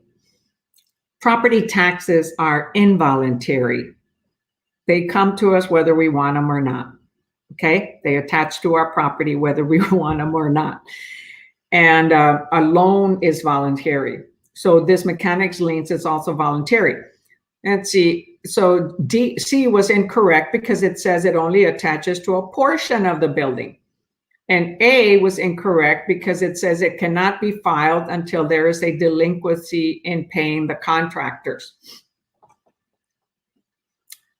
There can be other types of liens where maybe the contractor paid or didn't follow through on certain things. So then that contractor or a subcontractor can attach a lien. However, it has to be made within the 75-day limit. And sometimes, well, in some states, they do require that they complete a document and present it to the owner to let them know that, hey, if for some reason you don't pay me, this is what I'm going to do. I'm going to file a mechanics lien. So be aware that I am aware of what my rights are and what I can do. So the answer was 1624B.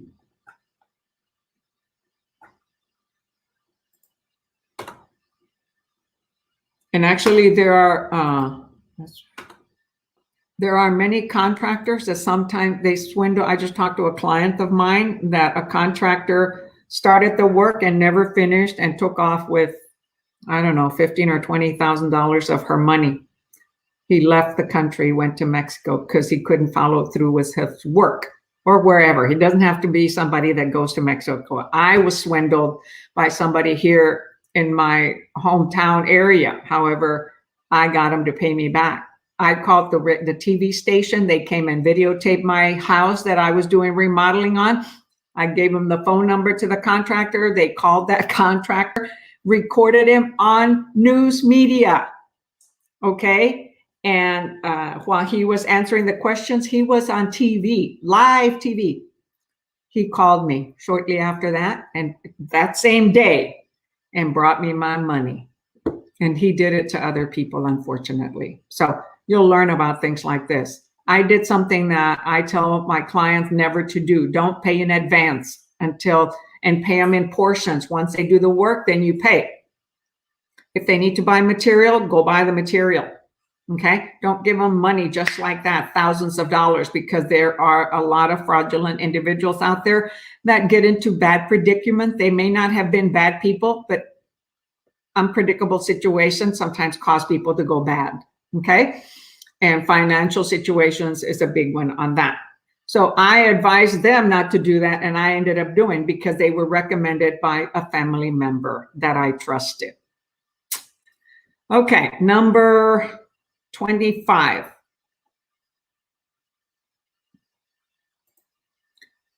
The overriding purpose of the Veterans Land Board is which of the following? So what does it say? Veterans Land Board. A, to administer programs designed to assist vets in acquiring their principal residence. B, to partner with the Veteran Administration in underwriting low-income housing for veterans. C, to create a forum for appealing rejected loan applications submitted to lenders by veterans. And D, to assist veteran homeowners in adjudicating foreclosure suits brought by creditors. So the Veterans Land Board, right? A board is an organization, right? Excuse me. So what does the Veteran Land Board do? Right, like Texas Real Estate Commission and all the particular state commissions in every state were created, what? To protect the consumer by having contracts, rules, documents, agencies, funds, okay, to help the consumer. So these boards are also created to help the consumer, for certain types of consumers and for certain things.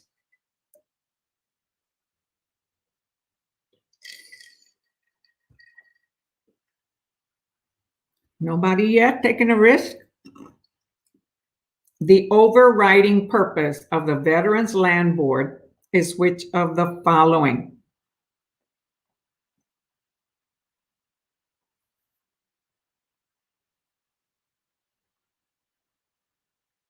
Nobody's taking a risk on this one.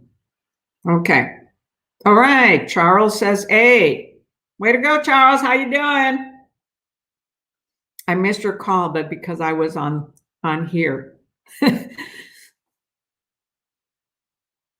All right. Denise says D.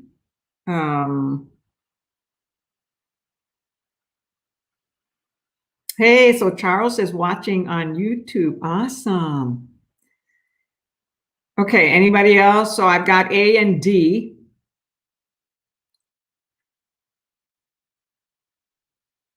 So the answer is A, okay? To administer programs designed to assist vets in acquiring, sorry, that's my unwind alarm, my 8 o'clock, vets in acquiring their principal residence. To administer programs designed to assist vets in acquiring their principal residence. So the land board, they can also help them, to buy land, but it's actually, it can be their land and they can build, there's land boards, land types of loans with VA. And so this one is to assist them in acquiring their principal residence. The other one said to partner with VA in underwriting low-income housing for veterans. To create a forum for appealing rejected loan applications submitted to lenders by veterans. They've got the Veterans Administration to help out getting them a certified letter to approve to get a VA loan. And then the last one, assist veteran homeowners in adjudicating foreclosure suits brought by creditors. Well, creditors can't go after our homes when it's except for the lender and county taxes. They can come after our property, a secondary loan, okay? However, creditors, they can ruin our credit, but they don't come after our properties, okay? But there's only certain organizations, okay, that can file foreclosures, liens, mortgage liens, financial liens, HOA, people we owe money to. And yes, credit cards are people we owe money to, especially when it's a homestead. We're protected from any creditors like that, okay? Like credit cards. All right, so the answer is A.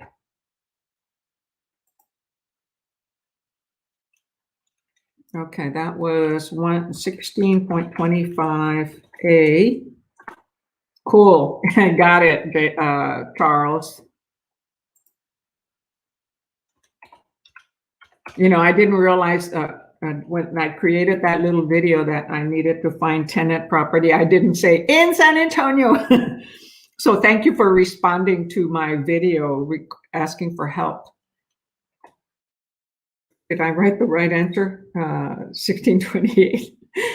Answer A. I get distracted here. Okay, yes, A. All right. Okay, even though it's 8 o'clock, I'm going to go ahead and go over. I don't have anything to rush to. I'm here in my own home. And like I mentioned earlier, I don't have a husband that's pressuring me to go eat dinner or to get off the work. All right, let me change the size of the screen again here so that we can see the whole thing. Let's see if that works. So the answer is 126. You know, this is kind of challenging when having to do this. So let's see here. Okay. Oh man. Okay, that didn't do it. So I'll read the question and I'll go back and forth. 26, Jane would like to purchase a property in the Silverleaf subdivision, which is managed by a homeowners association requiring all owners to be members. Which of the following is true? So a nice subdivision called Silverleaf has the homeowners association and requires all owners to be members. Okay, so that's what the question, and so Jane would like to purchase a property. Okay, so then it says, which of the following is true? If Jane is not informed of the HOA prior to closing, Jane can cancel the sales contract. B, the seller must disclose the HOA requirement prior to taking possession. C, the seller must give written notice of the membership requirement to Jane no more than 7 days after signing the sales contract. And D, it enables the buyer to remove all liens on the property. The HOA? Okay, think about that. My cat is starting to scratch my paper. Come on, Morris. He wants to go outside. So think about the answer. Come on, Morris. Outside. Morris, are you going outside? Come on.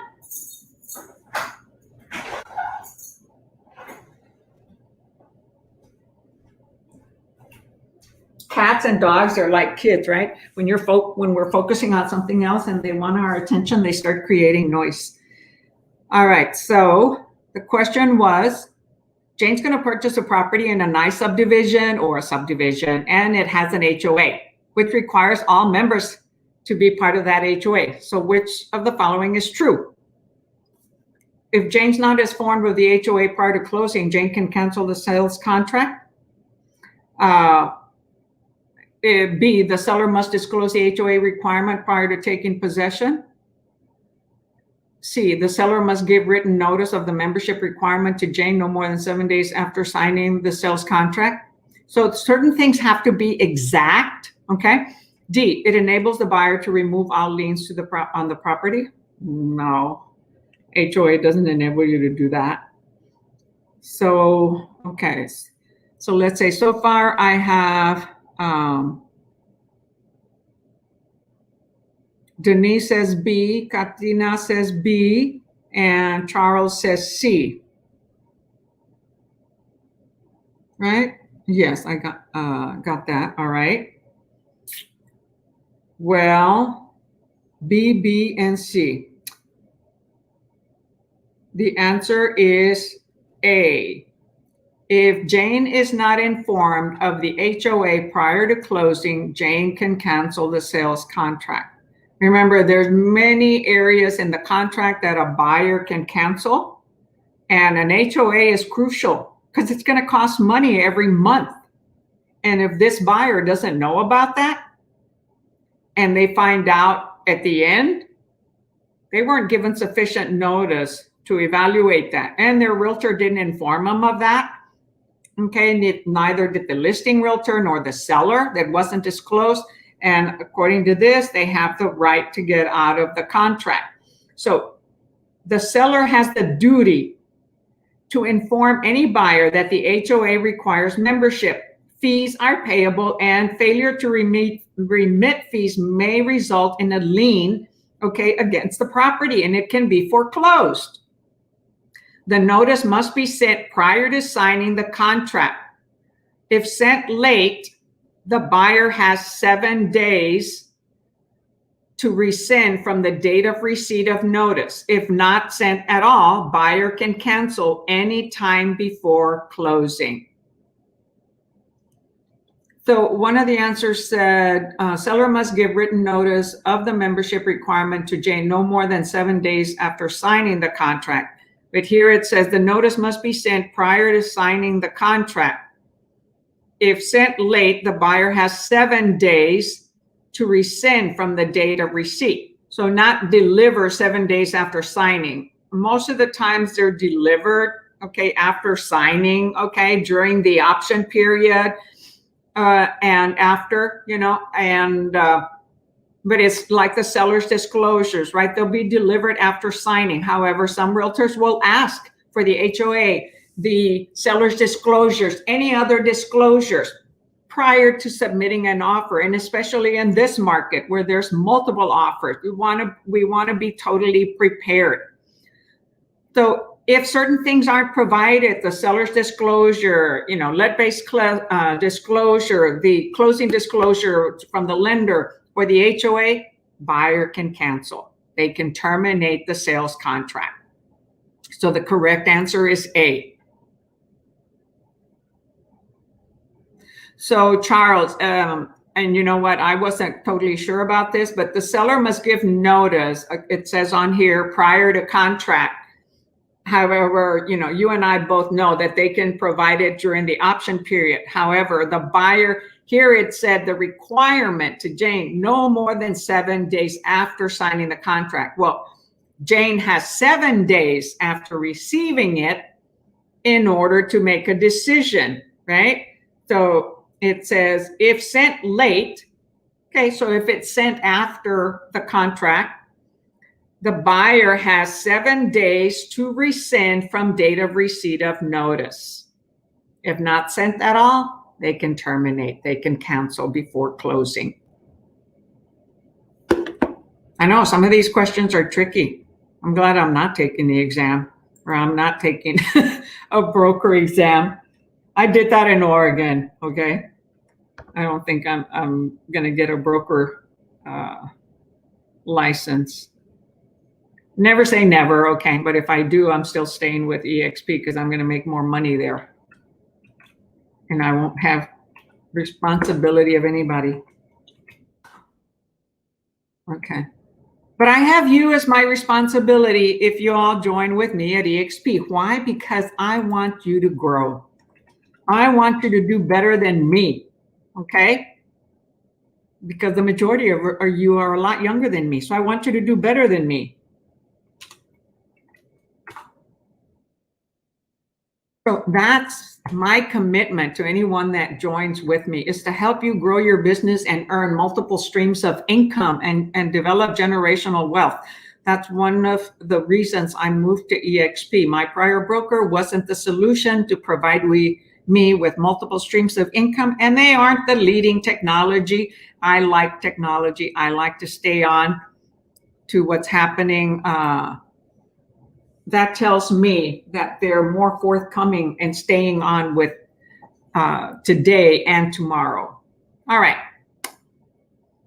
And who doesn't like to make multiple streams of money? I do. But if people don't understand that, okay, stocks, commission, rewards of stock, or getting mentee fees, being paid to be a mentor, hey, I'm getting all those.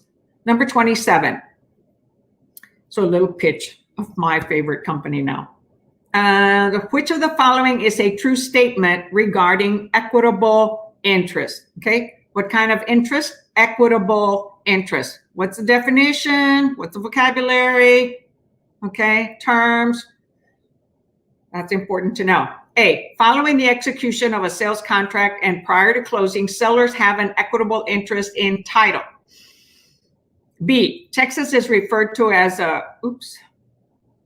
lien theory state. C, Texas mortgagees hold equitable title to the collateralized property. D, Texas mortgagors hold equitable title in the collateralized property. While you are thinking about this, I'm going to try and change the screen and see if I can put it all on one page.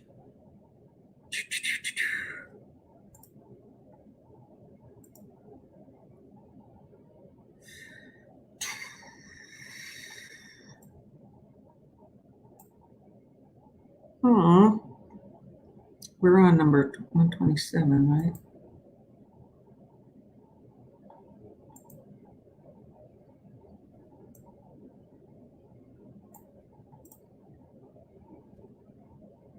Okay, well, if there's a question and 3 answers, it didn't get it all in there.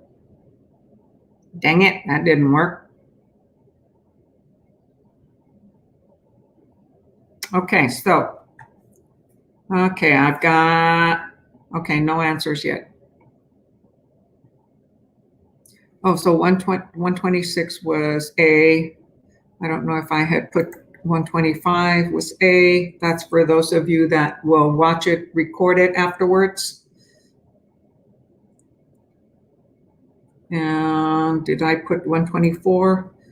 I'm going back for those of you that are watching the pre-recorded so that you know what the correct answers were. Okay. Sammy, hey, welcome. So Sammy says C, and Sammy's on YouTube, so you all aren't going to see his answer. But I'm letting you know that Sammy says C so far. Okay, so number 27, right? Which is regarding equitable property. I'm sorry, equitable interest. It's not A, okay? B says Texas referred to a lien theory state. C, it's talking about what is equitable interest. Mortgagees hold equitable title to the collateralized property. And D, Texas mortgagors hold equitable title in the collateralized property. So who are mortgagors and who are mortgagees? The mortgagee is the lender, right? Mortgagor is the borrower. So who has collateralized equitable title to the collateralized, what the heck? To the collateralized property. Oh, I'm going the wrong way. Okay, who else is answering? Charles says D. And who's Lisbeth says C. The answer here is D. The mortgagors hold equitable title in the collateralized property. The mortgagor is the borrower, right? Until they have it paid off, they have equitable title. So the answer says, as Texas is a title theory state, so one of the answers said, is Texas a lien theory or title state? So Texas is a title theory state. Legal title transfers to the lender in a mortgagee loan transaction until the loan is paid off. And the collateral is released. So they get a lien release. Once the whole loan is paid off, the borrower gets a release of liens from the lender. Further, once a sales contract is executed, the buyer, not the seller, acquires equitable title. The owner still has title, right? If it's free and clear. If they have a loan, they have equitable title. However, the buyer during the sales contract, okay, so not the seller, they acquires equitable title. So in the meantime, they have the property tied up with a contract. So they're considering that equitable title. So here, under certain circumstances, such as default, the buyer can acquire legal title. So used to refer to the only option. So let me go back here and reread that. So further, once a sales contract is executed, the buyer, not the seller, acquires equitable title. So the seller had equitable title if they had a loan on it. However, according to how it's mentioning executed here, that means not an executed contract, it's the executed sales. Okay, so at that point, the borrower becomes the equitable title holder, because now their lender has the actual title until they pay it off. Once they pay it off, they have full title, not just equitable title. That means they have equity in that property. They can use it now, have full possession. They have, part of the fee simple bundle of rights. However, they can't transfer it yet because they have a lien on it. And it is a collateral to the mortgagee, the mortgagee being the lender. Okay, so did you all understand that? Should I read it again? The way the answer is, let me put the answer first.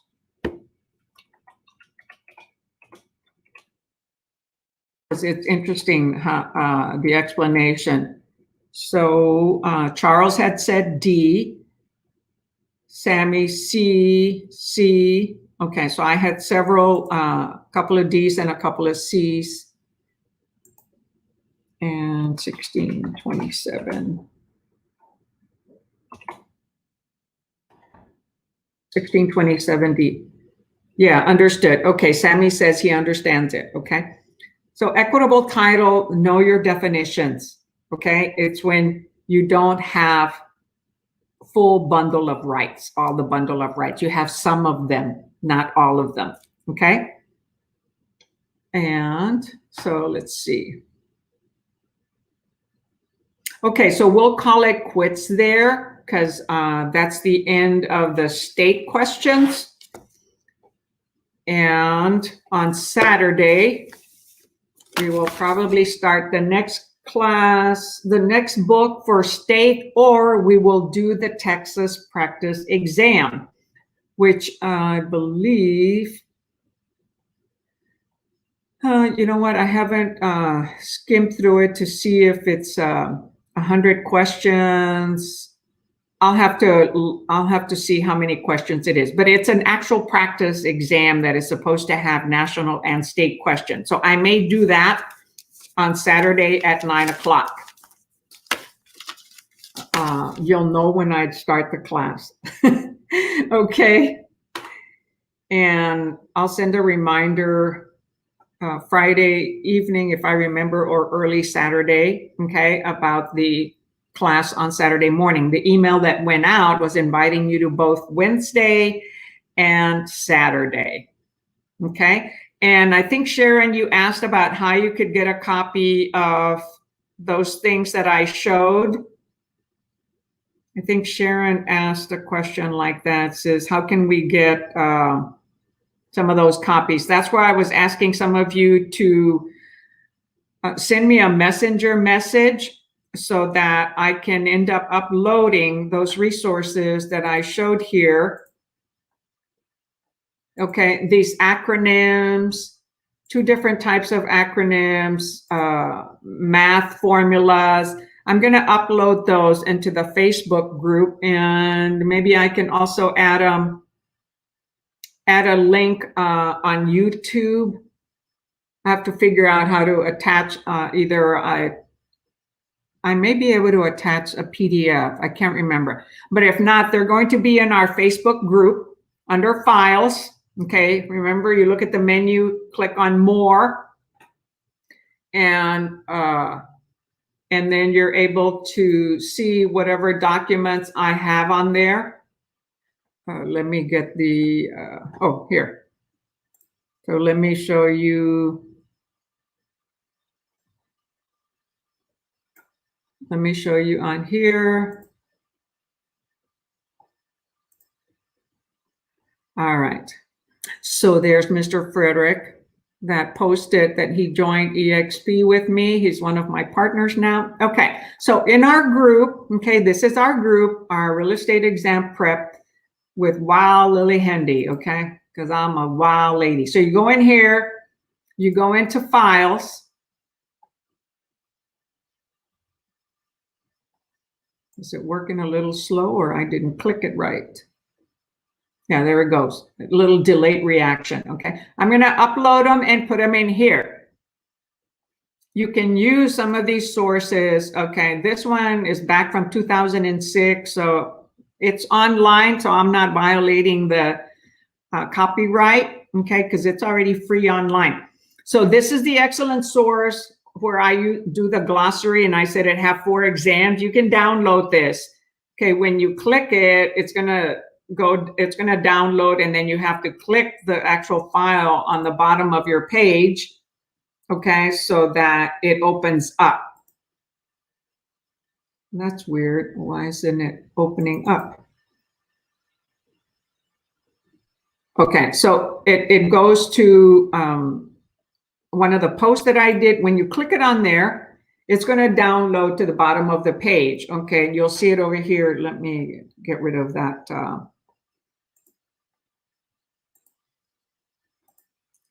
Okay, you see it down here at the bottom. Okay, down here at the bottom, it'll download it on your computer. Well, this is an Android computer. It's not an Apple, so the Apple might do it a little bit different.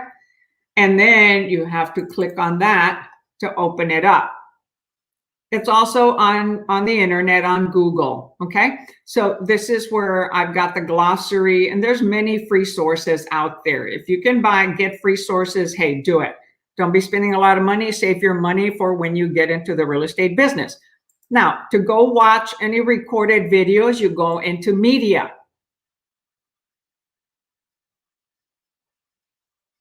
So it has a little delayed reaction, right?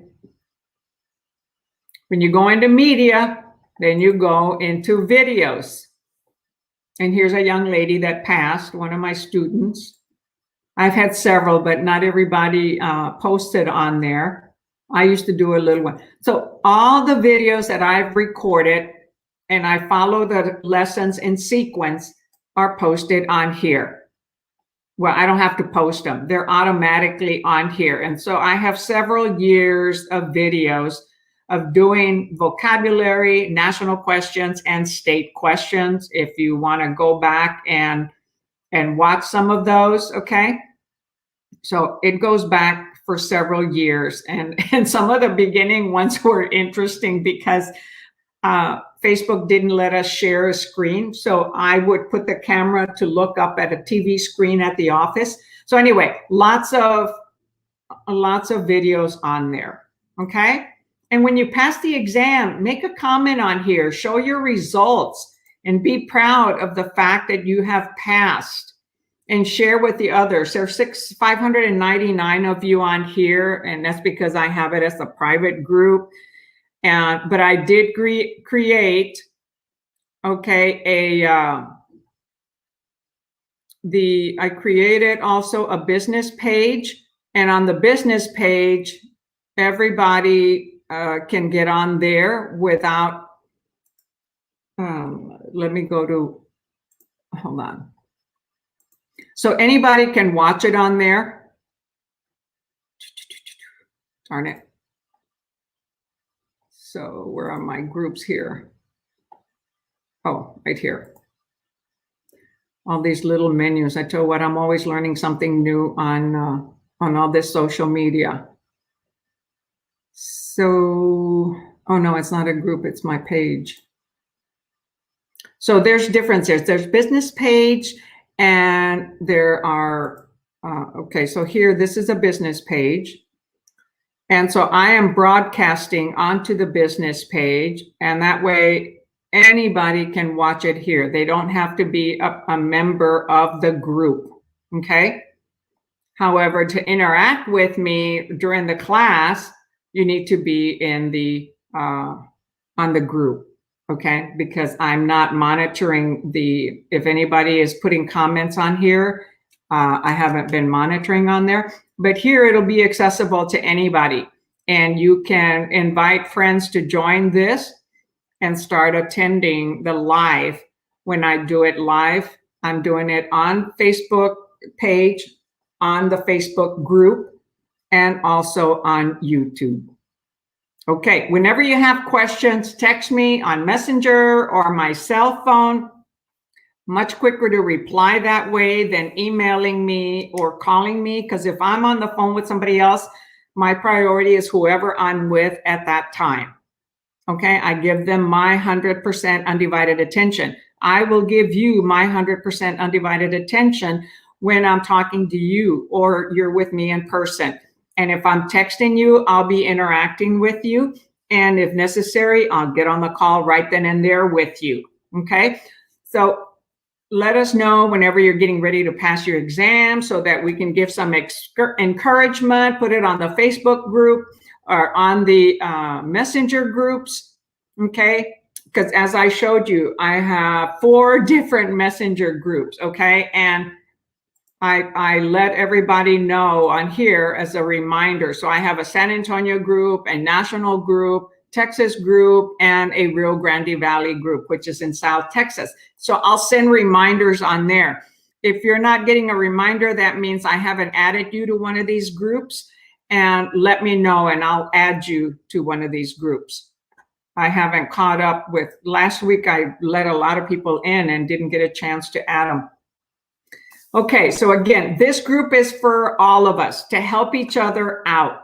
You help me as much as I help you, and I hope these classes are helping you pass. I know it's helped a lot of students pass, and they continue attending because we learn more. As I do these classes, I learn more because I'm getting new material. And every year I'm buying new books so that I can continue the classes or creating new information. So it's a two-way street, okay? I'm going to tell you what you need to learn, not what you want to hear, okay? I'm very direct, very straightforward. I'm not here to baby. I'm here to help you pass. And you should affirm every day, I passed, I passed, I passed. I came out with that a long time ago because we have to affirm and believe it. Ask it, believe it, and receive it, okay? You know, stay positive. Don't give up. Don't get discouraged. We all go through that. Talk to somebody, talk to me or somebody else to get you encouraged to get back on and stand up and get back on and go. All right. So that you can pass. Because you failed once or twice doesn't mean you failed. That means you still needed to learn something else in order to pass the exam. You're really going to learn real estate when you're out there in the field, not from the books and the papers. You know, we go to college, right, to prepare us to develop a foundation and be able to research, to learn, to teach, and find out ways and use our mind, okay, to be creative, to learn, to empower ourselves, to empower others, to gain knowledge. Same way with this. So when we get our degree, we may go through internships, trainings. Same with this business. It is your business. Once you get on board, you need your own money to help you grow your business because it is your company. It is your business. You're hanging your license, okay, at a broker, at your sponsor, but they're not the one that create the business for you. Every company offers different things. Ours offers the most opportunities of any company that I've ever been with, and I've been with many, okay, because I've been in 3 different markets. And I always used to invest, and many brokers get uncomfortable with their realtors investing. They want you to focus just on the business so that they earn commission from you, not to help you grow. With our company now, with EXP, and I call it our company because I'm part owner of EXP. I have investments in stocks with EXP, so I'm part owner. I'm a shareholder, okay? And I'm going to become a bigger part of it. So the company rewards us back, gives us back our cap when we produce a certain amount of sales. If you're a top producer that does more than 20 properties, 30 properties a year, this is the company to be with and get your commission back. Our commission is $16,000. That's our cap. However, we get rewarded money in other ways. Every year that we sell our first transaction, we get rewarded stocks. When we cap, we get rewarded more stocks. When we attract somebody that wants to join EXP and grow the business like us and share with others how to grow their business and your clients, we're going to get rewarded stocks. There's many ways. Who else rewards you money or stocks? No other company that I know of. Okay, and I've been around a while. Okay. And this company is growing tremendously.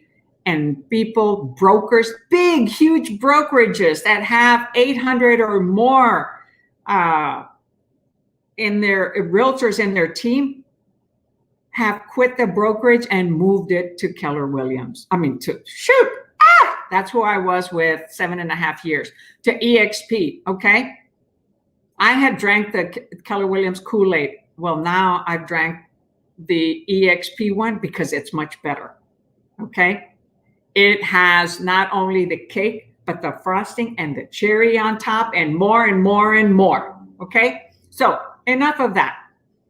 Hope you enjoyed today's class. Be prepared to keep studying every day in order to pass your exams. Come on Saturday at 9 o'clock from 9 to 11 and do more of this. And I'm here every week on Wednesday, unless I make a note that I'm not going to be attending because I'm out of the area or not available to do it. And you can recommend things that I can do to help everybody learn. I listen to recommendations, suggestions, new ways. As you can see, I'm on YouTube, I'm on Facebook, I'm on Instagram, Twitter, TikTok. I did a little video on there because I want to stay up with technology and what is creating business and leads without paying money and without doing it just the old-fashioned way, okay, of knocking on doors, making cold calls, open houses. All those still work. However, if the media is your way, hey, take advantage of it and create your business, develop your business with all these media online. We are a virtual company, okay? We are a cloud-based company. Just like all these social medias, they're cloud-based, right? That's how we interact with people. Well, the same with our company. EXP Realty, that's my company. I love it. All right, with that said, hey guys, thanks for attending. And until next time, catch you later. Bye.